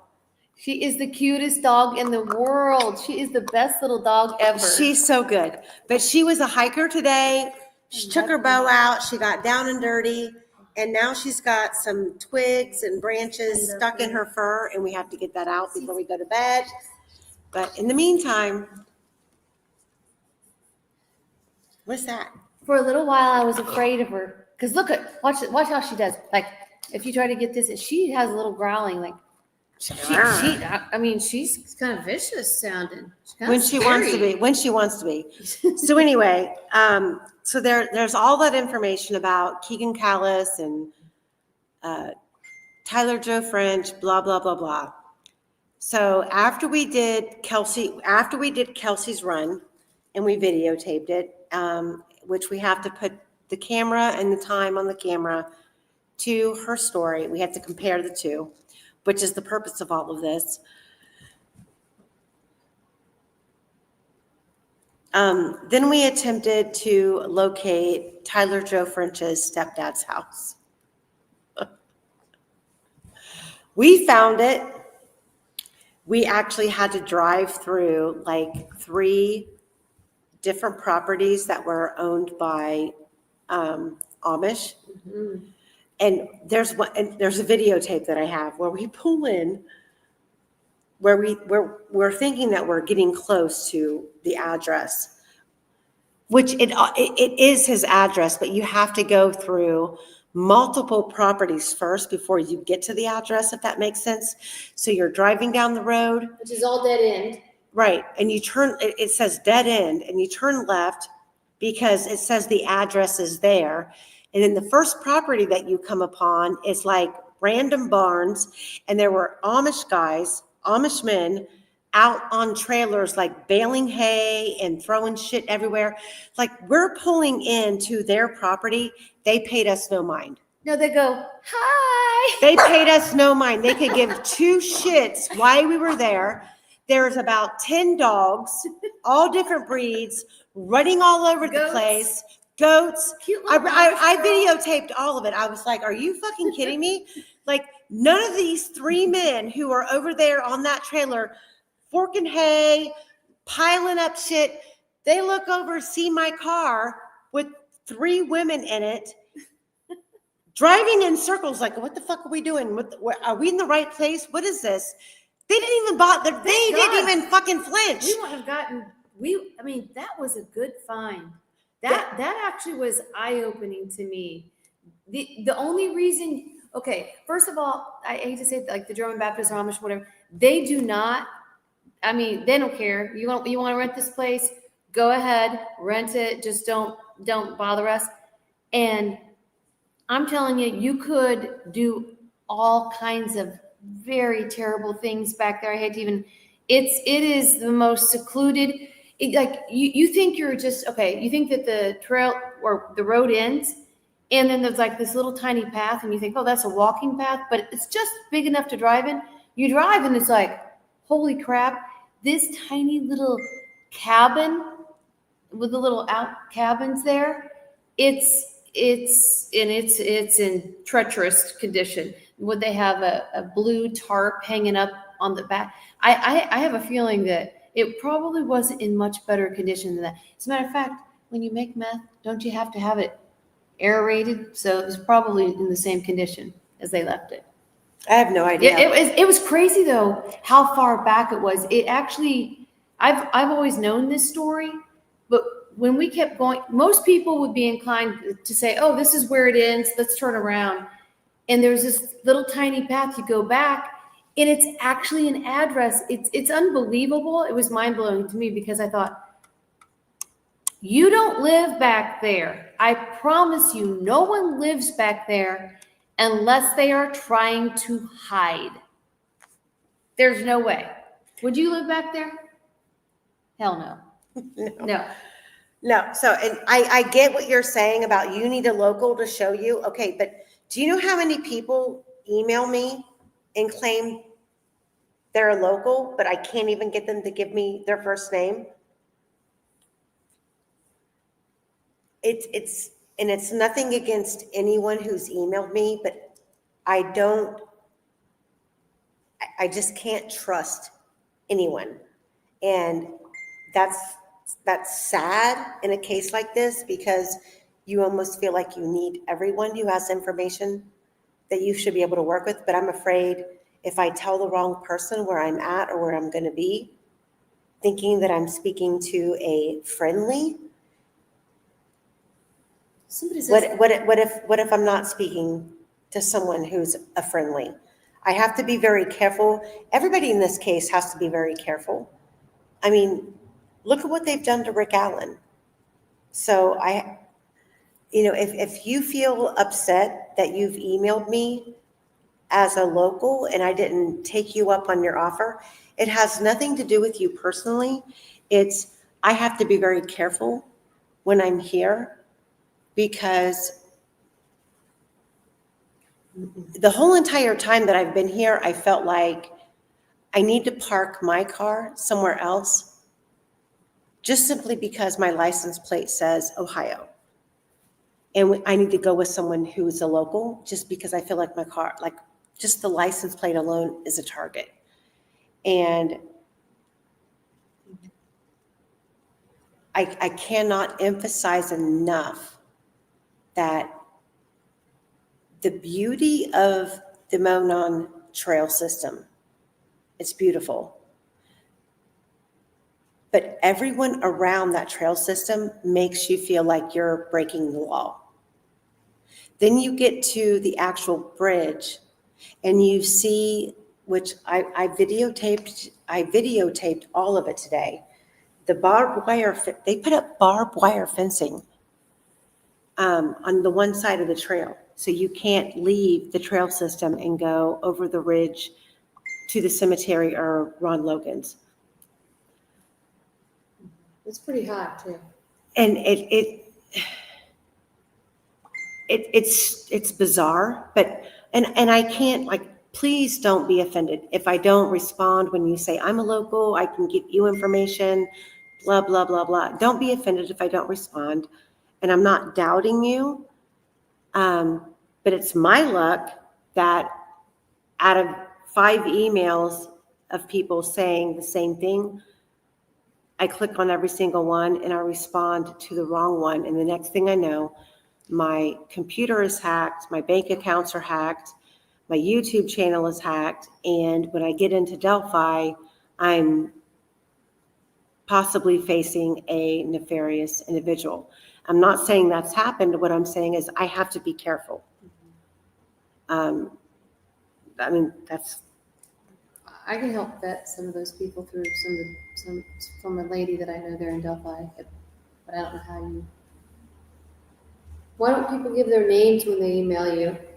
Their name and address so you can look them up, and then I Hold can on. vet them from some people I know. okay. I know who this is. So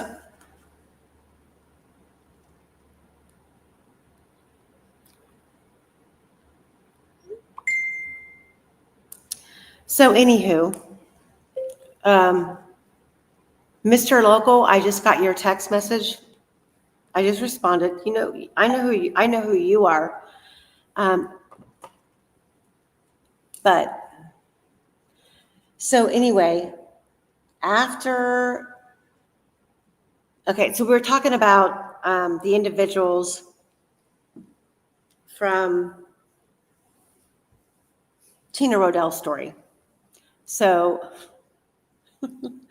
you guys are gonna fucking shit when you see these videos. I swear to God, you're gonna shit.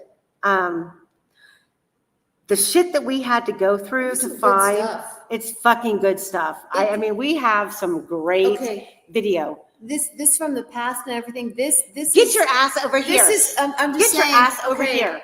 I haven't even. Sorry, I'm with my blanket and everything. These videos are going to be better.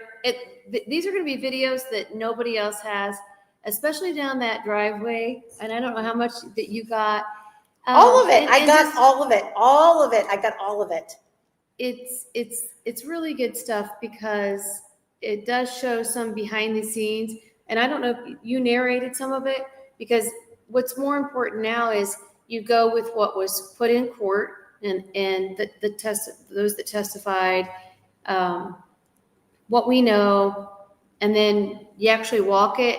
And especially when we went down by the water off the 505 and went down by the water. That was today. And I'm talking about yesterday. Oh, I'm talking about what it took for us to get to Tyler Joe French's stepdad, Kevin Combs' house.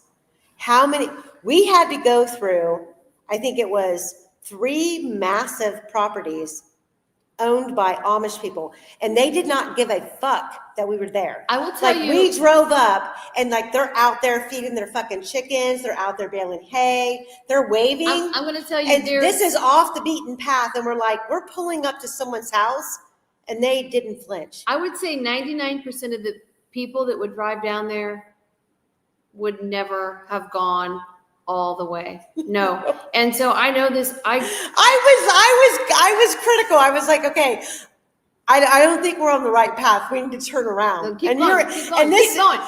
like, no, keep going. I'm going to get out. I'm going to talk to these people.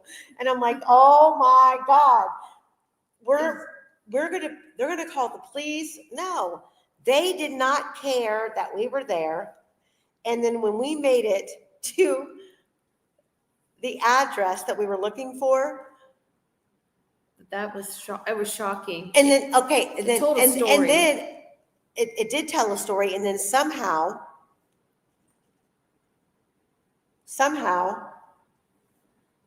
as we were leaving, I realized that we had a whole ass deer cam.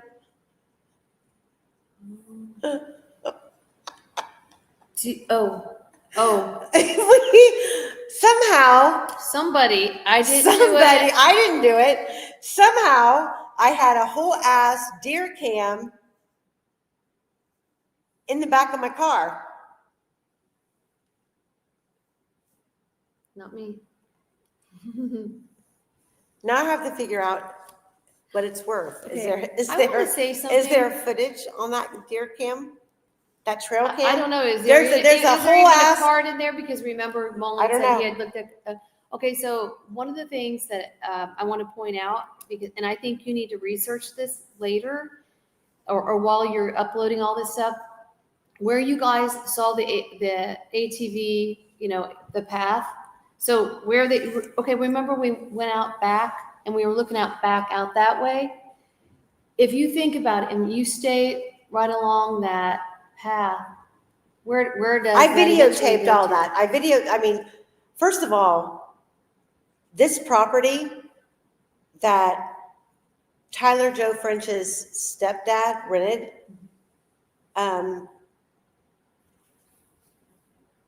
is equivalent to a tiny, tiny house. I mean, the width of the house, like if you're looking at it from the side, a king-size bed would not even fit. Smaller than Little House on the Prairie. Right. In the back side of it, I have it all. God, I keep saying that. I cannot wait to get home. I go home tomorrow, but I can't wait to get home and get all of this uploaded and situated for you guys to see. But the back of this house, in the middle of the house, there was a fucking tarp, A blue tarp. a blue tarp that, like, Basically like the doorway. yeah, but we walked around it and we videotaped, and you can see, and then right as we were leaving, down in like the ravine, there was a boat. Remember? Mhm. I said, Yeah, you said there's a boat there. I'm like, there's a fucking boat. Mhm. And we do know that there was video footage of this group of kids coming and going that night on the 12th from this property. And you would have to know your back way around to the south end of the bridge from this property, first of all, to get there. Somebody So- was asking about a shack. I don't think like this, I mean, yeah, there was a couple shacks on there, but it, the whole shack thing there, I don't think applies, even though it would be something you look at. It's too far removed. Although, I mean, I said, hey, we forgot to look inside those shacks. One was larger.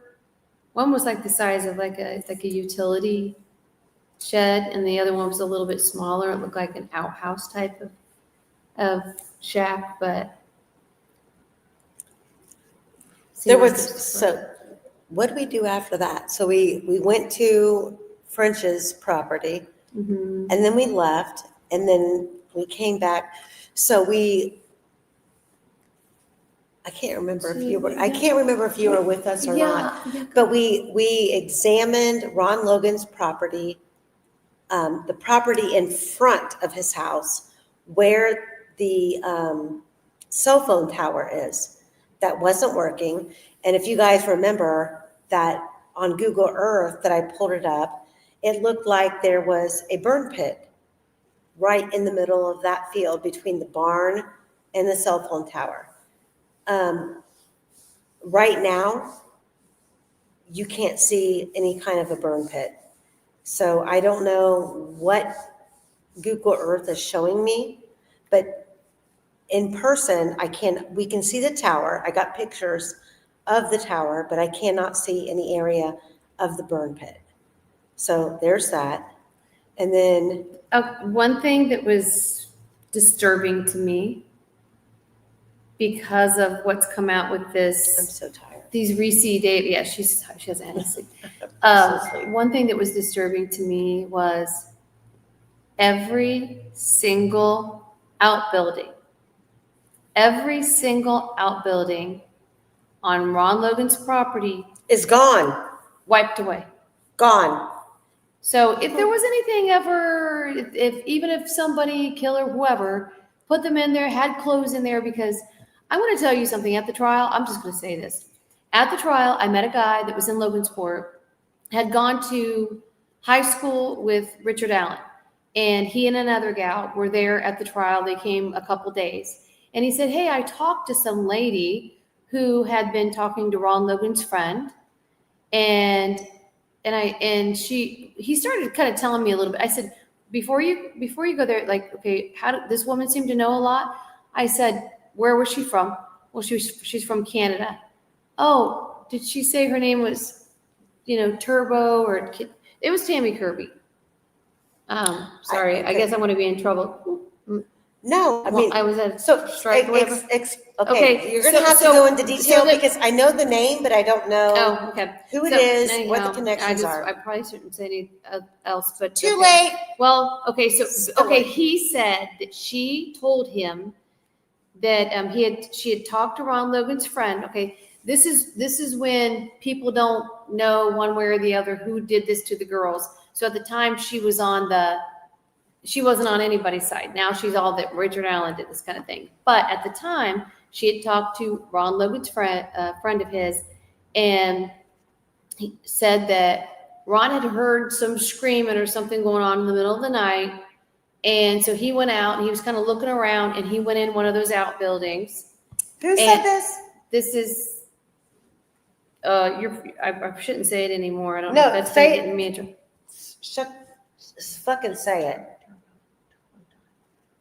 Okay, who cares? Say it. No, because she might try to strike her thing. She can't strike me. You're not for supposed you. to say their names or something. Their first and last name, the real one.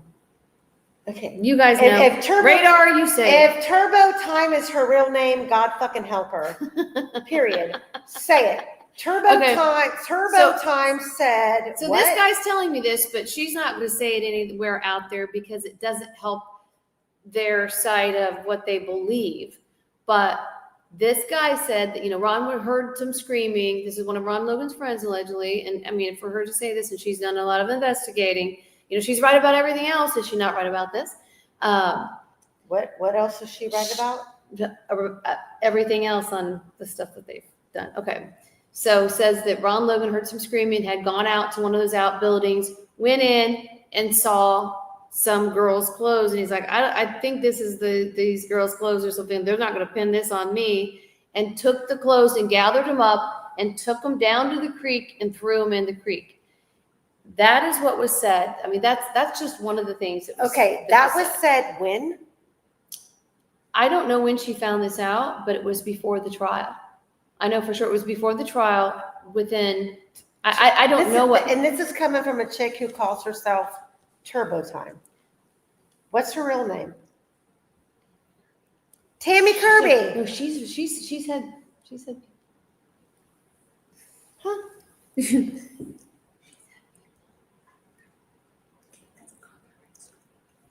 She can't. Is that not? No, that's not. No, Well, then how she did- can't. She can't. No, you can't. That's not a copyright strike. Me saying her name is not a copyright strike. Okay. Well, this guy, she told this guy this information. Maybe she was on the Ron Logan is guilty before they could figure out who did this. But then, Richard Allen came along and became the perfect patsy. So she didn't really want to talk about that narrative anymore. But at some point, she had told him had given him that information. Now, I didn't think much of it, but when I was sitting in court, I found it peculiar that the clothes, as you look at them in the creek, they were strewn, and they were literally from that big embankment up that you guys all see, the famous picture of Tony Liggett standing up there, and he's looking down. He's got his little clipboard and his blue shirt and khaki pants. He's looking over. So they say that the clothing started there. I think most of it was just a little further down, kind of right where the girls were, because there's some rocks and there's a bunch of trees that a lot of them got caught up in. And then the last piece of clothing was further down where it's more level, where they think that the girls walked up on the crime scene area. But it was weird that they would be all strewn out. I mean, what are the odds? Like, I don't know how this all happens, but when they just take them off and just like throw them down, they were all like, if you looked at them in the water, it looked like somebody had strewn them out. It was just a strange thing. So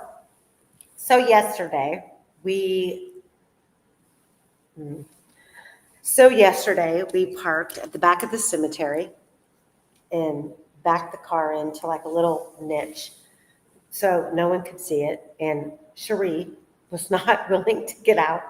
She thinks we're crazy. She's like, I'll be the lookout. So her and Breeze is, as you can see, is still holding a grudge because she didn't go. She didn't get to go to the crime scene. That's fucking right.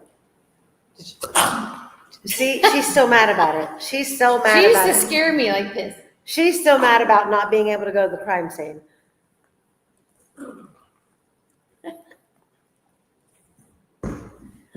So me and Julie and April venture out from the crime scene, or from the cemetery to the crime scene. And I'm telling you right now, and I've been to Delphi multiple times, and I've been to all different aspects of this case. This trip has been the most enlightening, and I'm going to thank Julie for that, because there are things that only someone who has intimate knowledge can get you access. But, and when you look at your GPS, and I mean, I had the coordinates of the crime scene loaded up. I had Google Earth ready. I was going to work my way to the crime scene, no matter come hell or high water. But Julie, who has been there multiple times, you know, she's like, I'll take you. I'm like, okay. So we venture out from the car and we go down the back end of the cemetery. I'm telling you, and my opinion is, first of all, ignoring the crime scene area, everything around it, on each side and behind it. The front of it would be the creek. Behind the crime scene and on each side is such a conundrum of horrible terrain, valleys, dips, hills, broken. There, to me, someone who did this would have had to have known that area.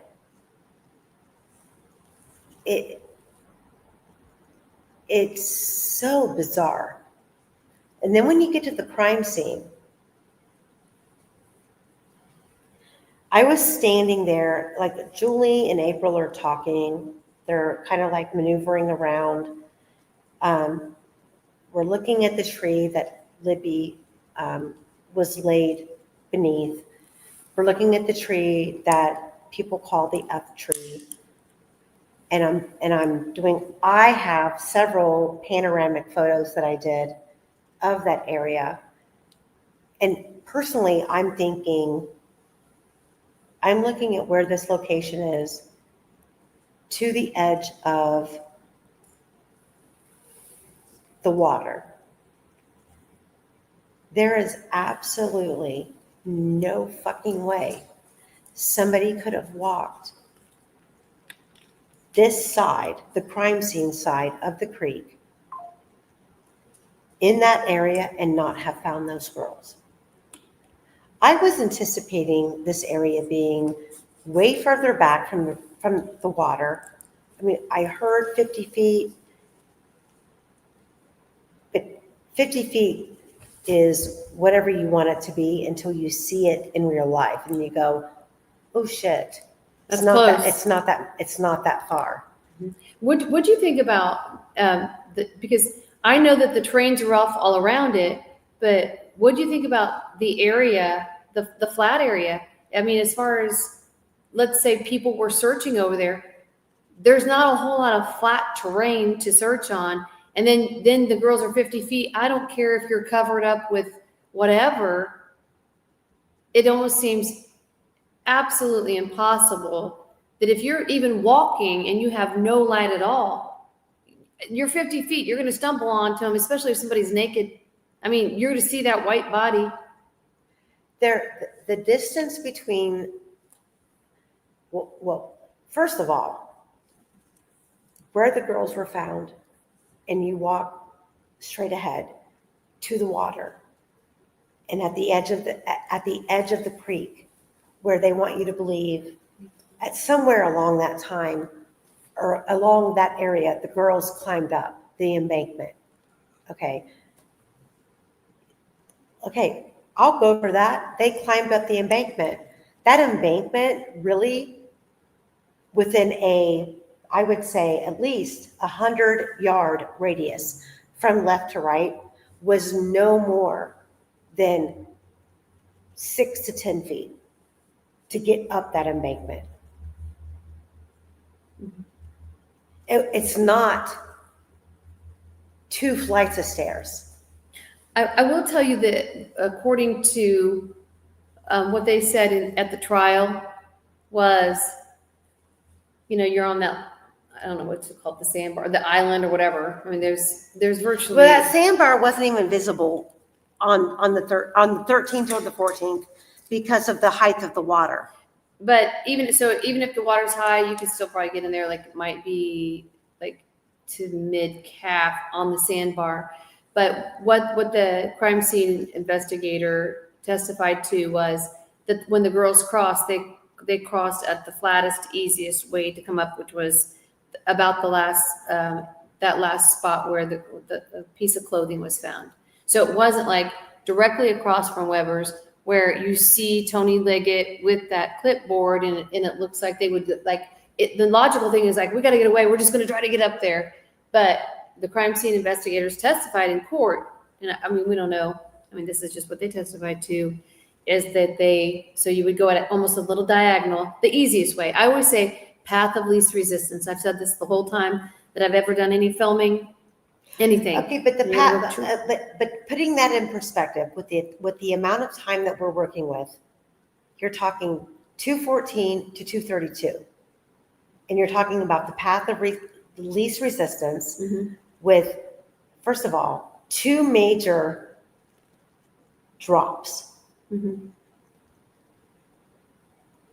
With someone who is randomly out there who has just decided that on this day, I'm going to sexually assault and kill 2 girls.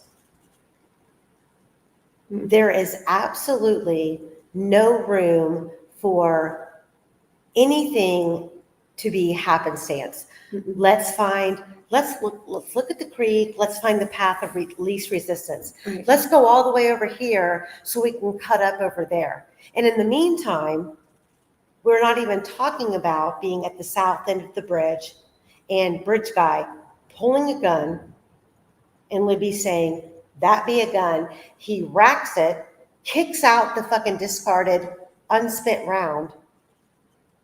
And yet this same round is found on the other side of the creek at the crime scene. So none of that makes any sense. it doesn't make any sense. I mean, And there would not be I'm telling you at the beginning. You will, people, you will shit your pants when you see how close in real time this crime scene was in reference to the water. Well, and then There's no way on the 13th or the early morning hours of the 14th when the sun came up and people are searching that those girls were not seen. There's no way. I don't believe it. I don't believe the girls crossed after being out there. I mean, I've been out there before, but I've never been to the south end of the bridge and evaluated the down the hill. The down the hill is when you see Abby on the BG video, after he says, guys, down the hill, and you see Abby turn to go, and the camera cuts off. Abby did not. There's no fucking way Abby's just went, because you can't just go. no, you have to The hold. You have to is- hold on. The hill is in itself is fucking scary, and you have to be able to maintain your footage.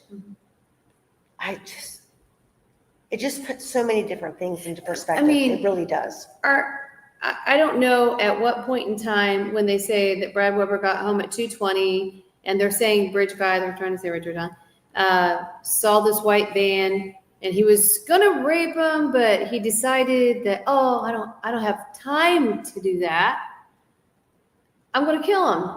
And No, I'm scared. I'm gonna whatever. The right then, I'm scared. Okay, scared. So, but I think they even said something about a time thing. I'm scared, and so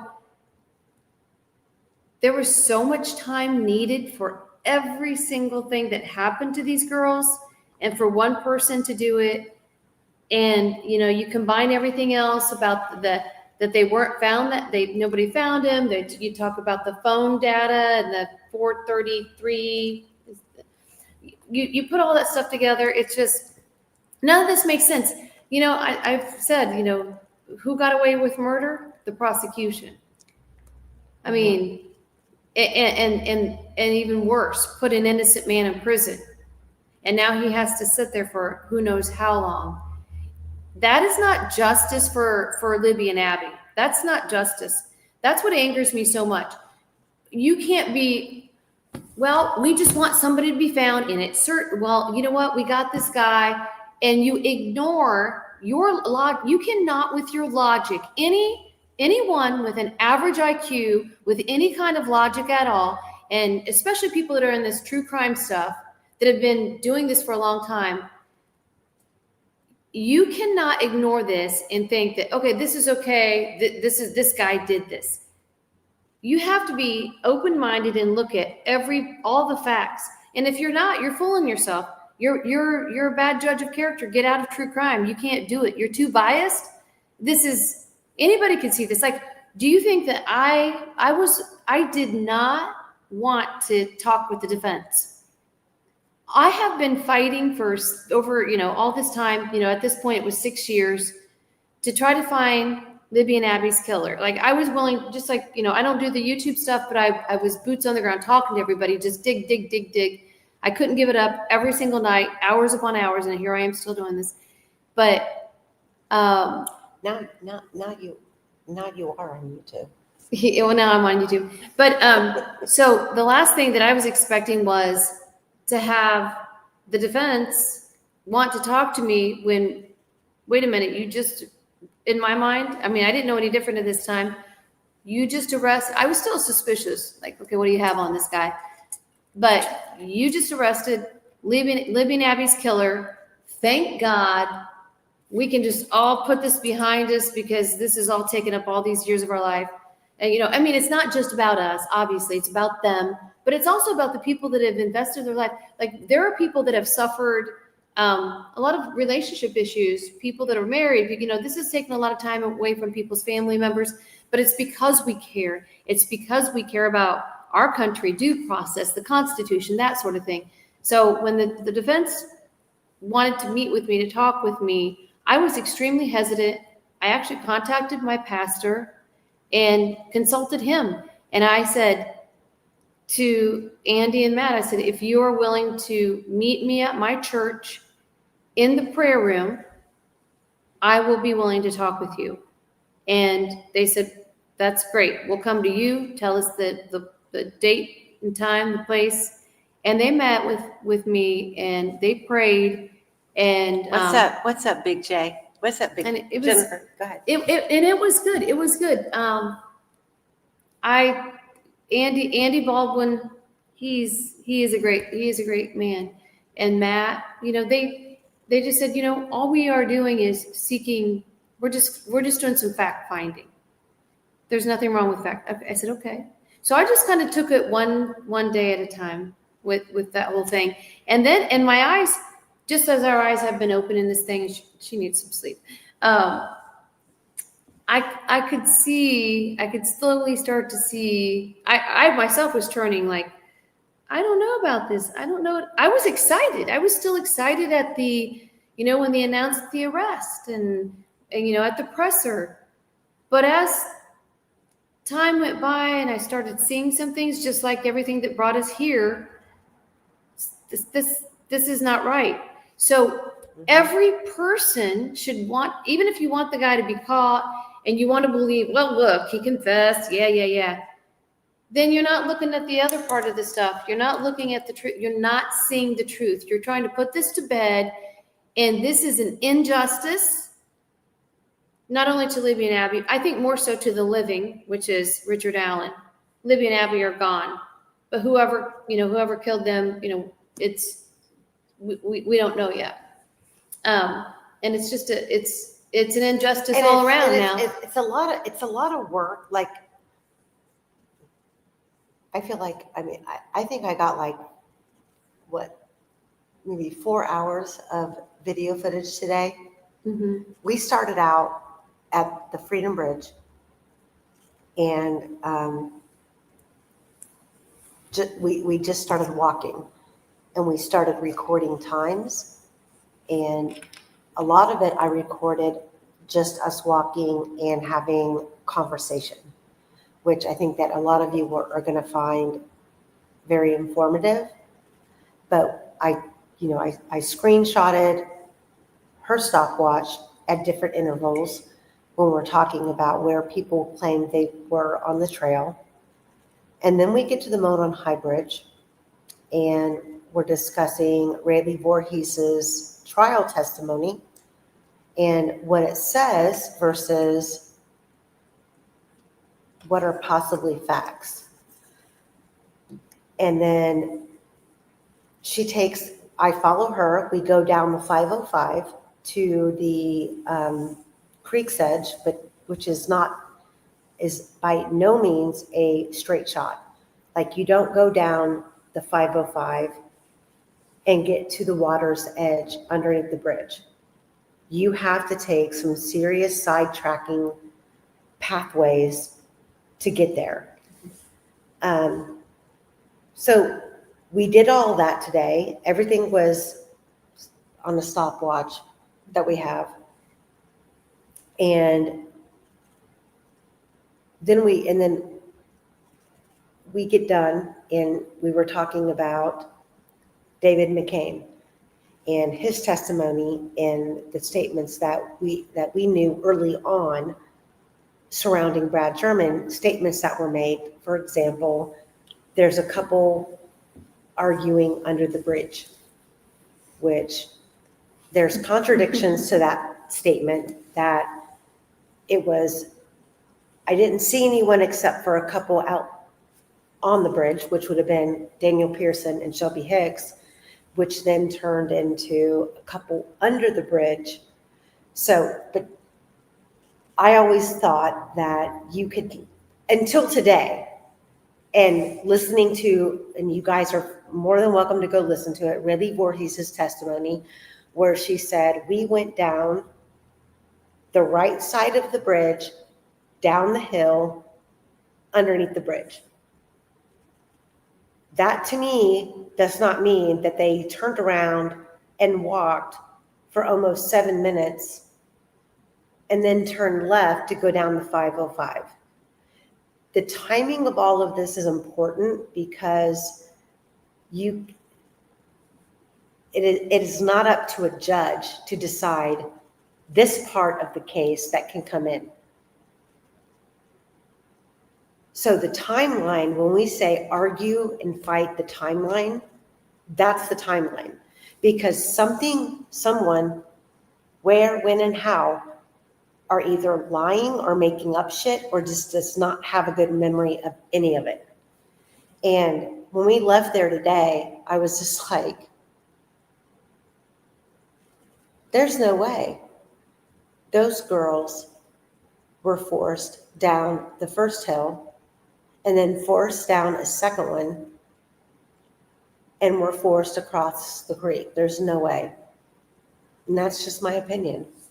So do you not think they crossed the creek? I don't think so. Well, but Libby, if you look at, when you see her, she was wet, and the pictures in the courtroom, that Libby was wet? her hair was slicked back. Libby's hair was not dry. It was like a, Okay, so let me stop you right there. like So if partly Libby's dry. if Damp. Libby if Libby's hair was wet or Not partly wet. damp or is that a prelude to they did cross the creek and they crossed the creek when No. the water was above their head? No, I just think that what I think is she was washed in the creek or dunked in the creek or something where her hair, like when you're swimming and you go underwater and you could come up the water and your hair's all like this and stuck to your hair. No, and then, or if you come up underwater the right way and it's all slicked back like that and it's slicked back like that, her hair stayed like that. And even though it was probably damp or getting close to dry, it wasn't like it would be if your hair's still dry. It was in that pattern. You guys, all you guys with long hair know how it is. If you don't touch your hair and you've gone underwater and you come up and you just leave it like that, you don't touch it, you know what it looks like as it's starting to dry. It looked like that, not like it was like, she's, we like Gina and Pam, with her hair down and all that stuff. It wasn't dry. She didn't have dry hair. How that happened, I don't know. I mean, Well, where they were found, like, and when I start to post the videos, because I videotaped it from both angles, well, actually all 4 angles, but behind the crime scene is a serious, what would you call that? that's a big ravine. You mean like behind the crime scene, the big Behind, hill? like behind the crime scene, Oh, and to go the, back the up? route that we took to go back it's up a to the huge, cemetery. it's a huge ravine. It's huge. Like when we walked back up, we had to hang on. If you don't, obviously when Ron Logan would come from his property, he would come at such an angle that it was the least a steep angle that he would come at. And that pathway's gone. Like you don't see that pathway. No, it's gone because there was an ATV path. It was there for years. You could see it. You could see where he would come and go. But then, so when we were going back up to the cemetery, you actually have to hold on to the trees. And we're going, even in a lease, this part wasn't as steep as the other. And then on top of that, where we were, where the crime scene is, to the left, if we're standing and our back is to the water, and we're looking at the crime scene, which is way closer than what I ever, because this trip is the very first time I've been over on that side of the creek. But with your back to the water and you're looking at the crime scene, it's way closer than what you would ever imagine. Mm-hmm. But beyond that, to get out of that area is a straight up ravine. There's, to me, the whole entire time we were out there, I kept thinking to myself, whoever did this knew this fucking property. This was not a random. I wish what we would have done is we would have walked from the crime scene up the ravine back to the north side of the bridge, or the north side of the bridge, and walked down that path and timed that whole thing, because I think I timed it before. It's a good 10 minutes from the crime scene, a good 10 minutes, and you're hiking and you're moving if you want to get out of there. From the crime scene to get up that steep ravine, get all the way around there and get to the bridge. And then from there, it's another, like to the trail splits, 5 minutes. If you're it was almost 6.5 minutes. So if you add that, that's going to come off the time of when all these people allegedly, I don't know if anybody saw them. They say they didn't see him coming out, but there's still that Daniel Pearson issue. There's so many things that are just the whole case question marks. But there's it's all out there. It just has to be put together in a nice, neat little package, and then we have to shore up these loose ends. And the loose ends are almost impossible. I wish people would be more cooperative. Don't you think? Okay, I understand people are tired of this case that live in Delphi. I get it, and you feel like you just want to look the other way. But I have news for you. This case isn't going away. It's not going away. So we ask you kindly if you would just answer some questions for us. Some of the units. There's a couple of people who called in tips with some, like, very intimate detail. And now they don't even want to talk to anybody. And now they won't. And now they will not talk. They're I don't just want to be simple involved. questions. I don't want to be involved. Get off my property. Don't come out here again. I don't want to talk to you. Did you turn in a tip? Did you give a sketch? What? She That's doesn't- it. I mean, that's all that needs to be answered. It's that simple. It's not like, okay, give us this big detailed thing. People don't want to talk, and just that could change everything. It'd be easier for them just to answer the question, because then it turns into something later that's far worse. But what happened? What happened in between then, and now? Because she called in on the 24th and never. Yeah, this isn't a potential, an eyewitness. There, you guys, there's a couple of people out there that two or three. This is a supplemental report. This was a written report by an officer. Mhm. So it's not made up. Mm-mm. But she calls in on the 24th describing what she saw. Then she calls in again on the 28th to reiterate what she saw with a lot more detail. And now she refuses to even discuss her call-in tips. Like they're just going to go away, and they're not going to go away. Period. I'm so tired. I can't even keep my eyes open. We gotta get some rest. You especially gotta get some rest. You've been going. This was a great week. I mean, we've been here for 4 days. I've been here for 4 days. I just been here too. Yeah. But I feel like it's been longer than that because I'm talking. We got a lot of stuff done. We did. And once I get it uploaded, and I can present it, I'm going to. See, this is why the defense wanted to be able to bring the jury out to the south end of the bridge.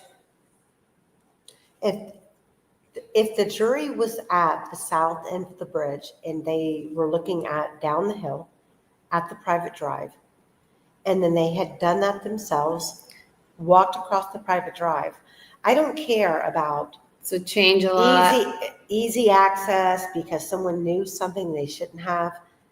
I'm talking about Daniel Pearson and Shelby Hicks lied. And Daniel Pearson has gotten completely out of the mix because he didn't want to speak, which is fucking comical to me.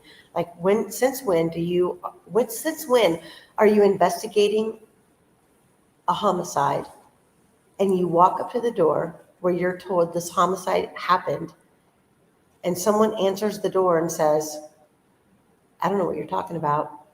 I'm not talking to you. Nothing's going on here. We're fine. Mm-mm. And that officer goes back and gets in his car and goes about his way. That's exactly what happened in the Keegan Klein investigation. And if he went inside and Michael was here discussing it with him, legality-wise, that's different. Mm-hmm.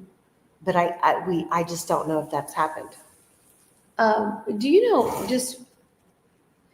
know, does anybody remember what time? I was at the trial when I just don't remember. I have my notes out in my car. What time are they saying? See, they don't have they're really tricky. They don't have a time when they're saying these girls are dead. They say it was all over or whatever, but they don't have a time of death. They don't have a time of death. I think that the coroner said that at least 40 hours had gone by think it was something like that before he received the girls. 40 hours had gone by. So they have no way to determine the time of death, which that's what they say. I'm not so sure about that. I think it's convenient for however it helps the state is whether they don't want to determine it because now they have to, everything has to fit in that timeline.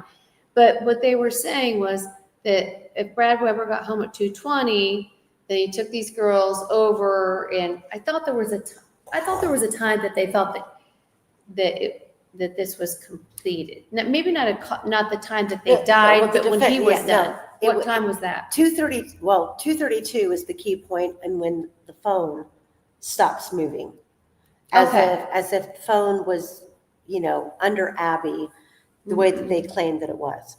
That's. Okay. I'm just telling you. We still have no information on the rose gold phone. And when we have information between me, the defense, an FBI agent, and I don't know, there's probably somebody else, and I know somebody, and a key person that would probably be called again on the stand. The timeline is going to be obliterated. It's going to be done. We're going to cancel the whole thing out. So now what are they going to do? It's going to go bye-bye. So I can't wait till there's a retrial because I'm helping. And I'm going to bed. Me too. I am so tired. This whole. Oh. Wow. I love the place we're at. We can't tell you, but it's so cool. This is so cool. I have a whole video. I have a whole video of where we are. Oh, wait till you see it. It's so beautiful. So I'm sorry. I just can't give you guys stuff in real time. Not until I leave tomorrow. We got to stay safe. I'm not afraid, but yeah. I got precious cargo here. Okay. So I love you guys. Sorry, I was like dozing off there at the end. It's been a long 4 days. It's been worth it. I mean, oh my God, it's been so Wait till these it. ones coming up. You better tell your friends. These lives are gonna be good. I videotaped hours of stuff, and not because I don't think that you guys believe what I say or what Julie says. I just like to be able to show everything in real time, in reality, of what we're looking at, what the story is behind it. And if I miss something, Julie misses something, or Cherie, or April, or whoever, all of us, Terry, who's working on my website as we speak, if you come across something that doesn't jive with what we're saying, present it. We'll dig into it. Like, I'm not trying to be a gatekeeper of information. Although it is saddening that there are people who are willing to talk who don't want their name out there, and I can't blame them.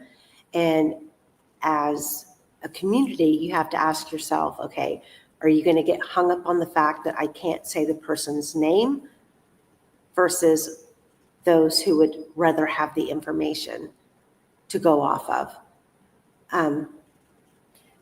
Sometimes the name doesn't matter. If I always try to get the information closest to the source, and I always consider too that if somebody told me something like BP, if I say BP told me something, okay, that's a source. It doesn't matter who it is. Even if somebody tells you something, that person may not have something accurate, even if it's like the source itself or closest to the source. But you always take that into consideration. You don't have any reason to doubt it otherwise. So there is a lot of people around where we have been the last 2 days who you just know they know things, but they don't want to get involved. I sense that too. They don't want to get involved. But And it's like, but as far as the information, you always have to try to get it as close, because it's really hard. Well, I heard from, my friend told me, and I know she heard it from so and so. You know, it is seriously like the game of telephone. Sometimes it's accurate, but if you say, okay, if you heard this, what's the origination of it? Even though there was 10 people in between, what's the origination? Who actually has this information? Who knows it that could help? And it's not necessarily that Amy needs to know or some other YouTuber needs to know. If it's pertinent information and they don't want to really give it to, let's say that they don't feel comfortable talking to the defense or whoever, because they're scared. They're scared. Then give it to her. But I will tell you that the defense has gone down so many rabbit holes, and I feel so bad that their time has been wasted by information that seems really good. It's not that it's wasted. It's not that it's wasted. It's dead end. They had real pertinent information from Professor Turco and others who were working the Odin angle. I mean, we're talking, the girls were found on the 14th. They're at Brad Holder's job on the 17th. And you have to ask yourself, what led them there? And if his answer is, my son was dating Abby, and he's like, is he going to be willing to continue this drive and stay at another Airbnb versus having quiet time? Because all of this, and the thing is that people, Mel Roberts talking to you, chick, Sleuth Intuition talking to you, who you have no fucking clue about this case. Second of all, I'm getting sick and tired of everybody talking about Nicole Bowen she was a mom. She had 2 little boys. Yeah, she was a mom, and she had 2 little boys. However, there was a court order that prevented her from even living under the same roof as her boys. And I have screenshots of her sister and her mother basically guiding her ex-husband how to keep himself sane and keep his kids, being Nicole's kids, away from her because she was so unfit. Really? I mean, that's bad if she's got an order for So her kids. mom and sister are publicly online telling Nicole Bowen's husband, baby's dad, whatever the fuck he was, mom and sister are on Facebook talking about what a piece of shit Nicole was and how she was not a good mother, and that dad needed to make a decision and eliminate Nicole from him and his kids' life because Nicole was no good. Now, let me also reiterate, I don't give a fuck what kind of mother she was. I don't give a fuck about who her relationships were with. Nicole was a victim. She was murdered. Period. There's no going around that at all. However, your argument about what a wonderful person she was and she was a mother of 2 kids should supersede her other behavior is one thing. However, Ashley does not get the same benefit from any of you. And Ashley was a hell of a mother. Ashley was a hell of a mother, still is. And I get so frustrated because I feel like I have covered Ashley's case from the beginning to the end, from the end to the beginning, with interviews of people involved in the case, dealing with a White County emergency room visit 2 days before Nicole is reported to be murdered. The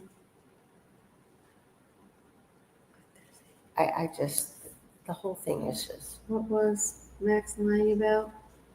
Ask that person, Gretchen E8W, whatever. Said Max, that I did an interview with him and Max was lying through his teeth. What was he lying through his teeth about? I mean, there wasn't any kind of secret of anything. I'm not sure. So are you talking about the interview that you did with Max Snowberger Yeah. outside the press conference? There wasn't a whole lot, there wasn't a whole lot of information in that Mhm. with Max Snowberger. I mean, I just, he was a little bit nervous to be interviewed, but this person, Gretchen or whatever, said that he was lying through his teeth. There wasn't anything to me, that stood out. That he just basically said that they called him. He wanted to go to the farm sale, so he went to the farm sale. That kind of thing. He really, But I could hardly get any information. Didn't they serve a search warrant at his house? At Max's? Was it Max or was it the other one? No, you're talking about Maxwell. Okay. I'm talking about Max Snowberger that was good friends with Libby.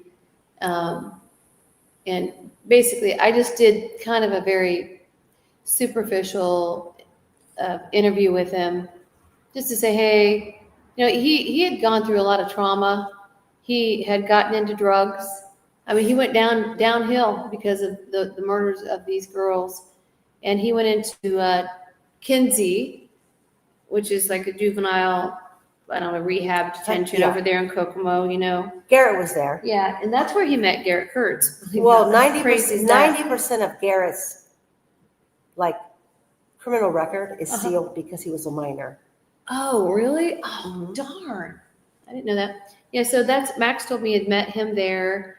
And so finally and I had talked off and on with Max, and when they arrested Richard Allen, Max decided, hey, I want to go. And he asked me if I was going. He didn't want to go.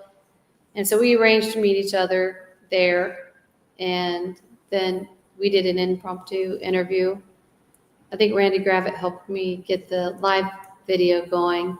And I asked him some questions. And I don't think there was anything like, anything. I mean, No, there was nothing it wasn't anything. It nefarious. was nothing. It was pretty much a nothing burger. Except for the fact that the phone data that's available, there's no backing up Max's story that he was texting Libby Texting her when? on the 12th. Well, the 12th into the morning hours. They were doing of the Snapchat 13th. stuff. They were contacting people through Snapchat. So what if they were okay, so I do know that Max, there was 2 messages that he had not opened from Libby on Snapchat. And so I asked him to send me the phones. He says, I hadn't opened the messages because I feel like if I open those messages, I'm going to have to admit that she's gone. Mhm. So I asked if he would send those to me, if he could. He's like, he didn't know where they were, if he could find them. So he one day he said he found them in his, he went back to his mom's house and found them in her closet. Mhm. And so I had him send those to me. I said, I'll pay you for them. And he put them in a manila envelope. So I didn't receive them, but he sent me the receipt and everything. I told him I was going to pay him. I was going to have somebody forensically look through all that stuff. I wanted to make sure he was okay with that. And they kind of got lost. I actually called the Logansport post office, and she asked what he put them in, and I asked him again. He said a manila envelope. She said, then if you put them in a manila envelope, those things, we throw things around, they're going to break through. So then what has to happen to that mail is it has to be sent down to Georgia. And it gets put in the whatever, I don't know, it's CODIS. damaged, lost, or whatever. No, any mail that gets lost, and then you actually have to track it. You have to call down there, and you have to try to give the information on what you're looking for. So I don't know. I tried calling down there, and I looked, and I kind of had given up on it because I was just like, nobody's gonna. How do I track it down? Yeah, there's some cell phones. They've got. Yeah, I have Rayleigh's testimony uploaded, Mm. and you can listen to it, and then you Mhm. can decide for. I mean, you know this area better than I do, or Mhm. probably better than anybody. But if you're saying there was a house over here, where are the remnants of it? And I'm not talking about Oh, the house? I'm Oh, not talking about the structure itself. I'm talking about being able to back in, plug into an electrical source, utilizing, I mean, that's where we're at. Like, there's no answer to what, okay, I sent Toby a message and said, the meeting with her was great. She's in good spirits. She misses everyone. Hopefully you can meet out with her soon. Or who are you talking about? You're talking about who are you talking about? I just sent that message to Toby Garth. Oh, Okay, I have to go to sleep. she's going. dying. She's going to bed. I have to go to bed. I'm like dying. Sorry, guys. Hey, thank you for joining. I have. I'm kind of like laying on the couch, half in bed. We're in our PJs. Thank you It's for the been gifts. nice. Thank you for the membership gifts. I'm so sorry, but I have been up at the crack of dawn. We have been literally running for the past, since Sunday, I have been running. I have not had time to answer a lot of text messages, get on the Facebook page. Oh, I have not had time to do any of that. But tomorrow morning, it all comes to an end. I go home and we will. I can't wait to sleep. I got here after a 24-hour shift, and It's been a long 4 days, but it's been, oh my God, I can't even tell you the information that we have. It's been really good. It's been. We've kind of touched on it, but when you see it in like real life, like the footage of it, it puts it in a whole different perspective. So there's a lot. All right, guys. Love you all. Bye. See you on the flip side. Good night, guys.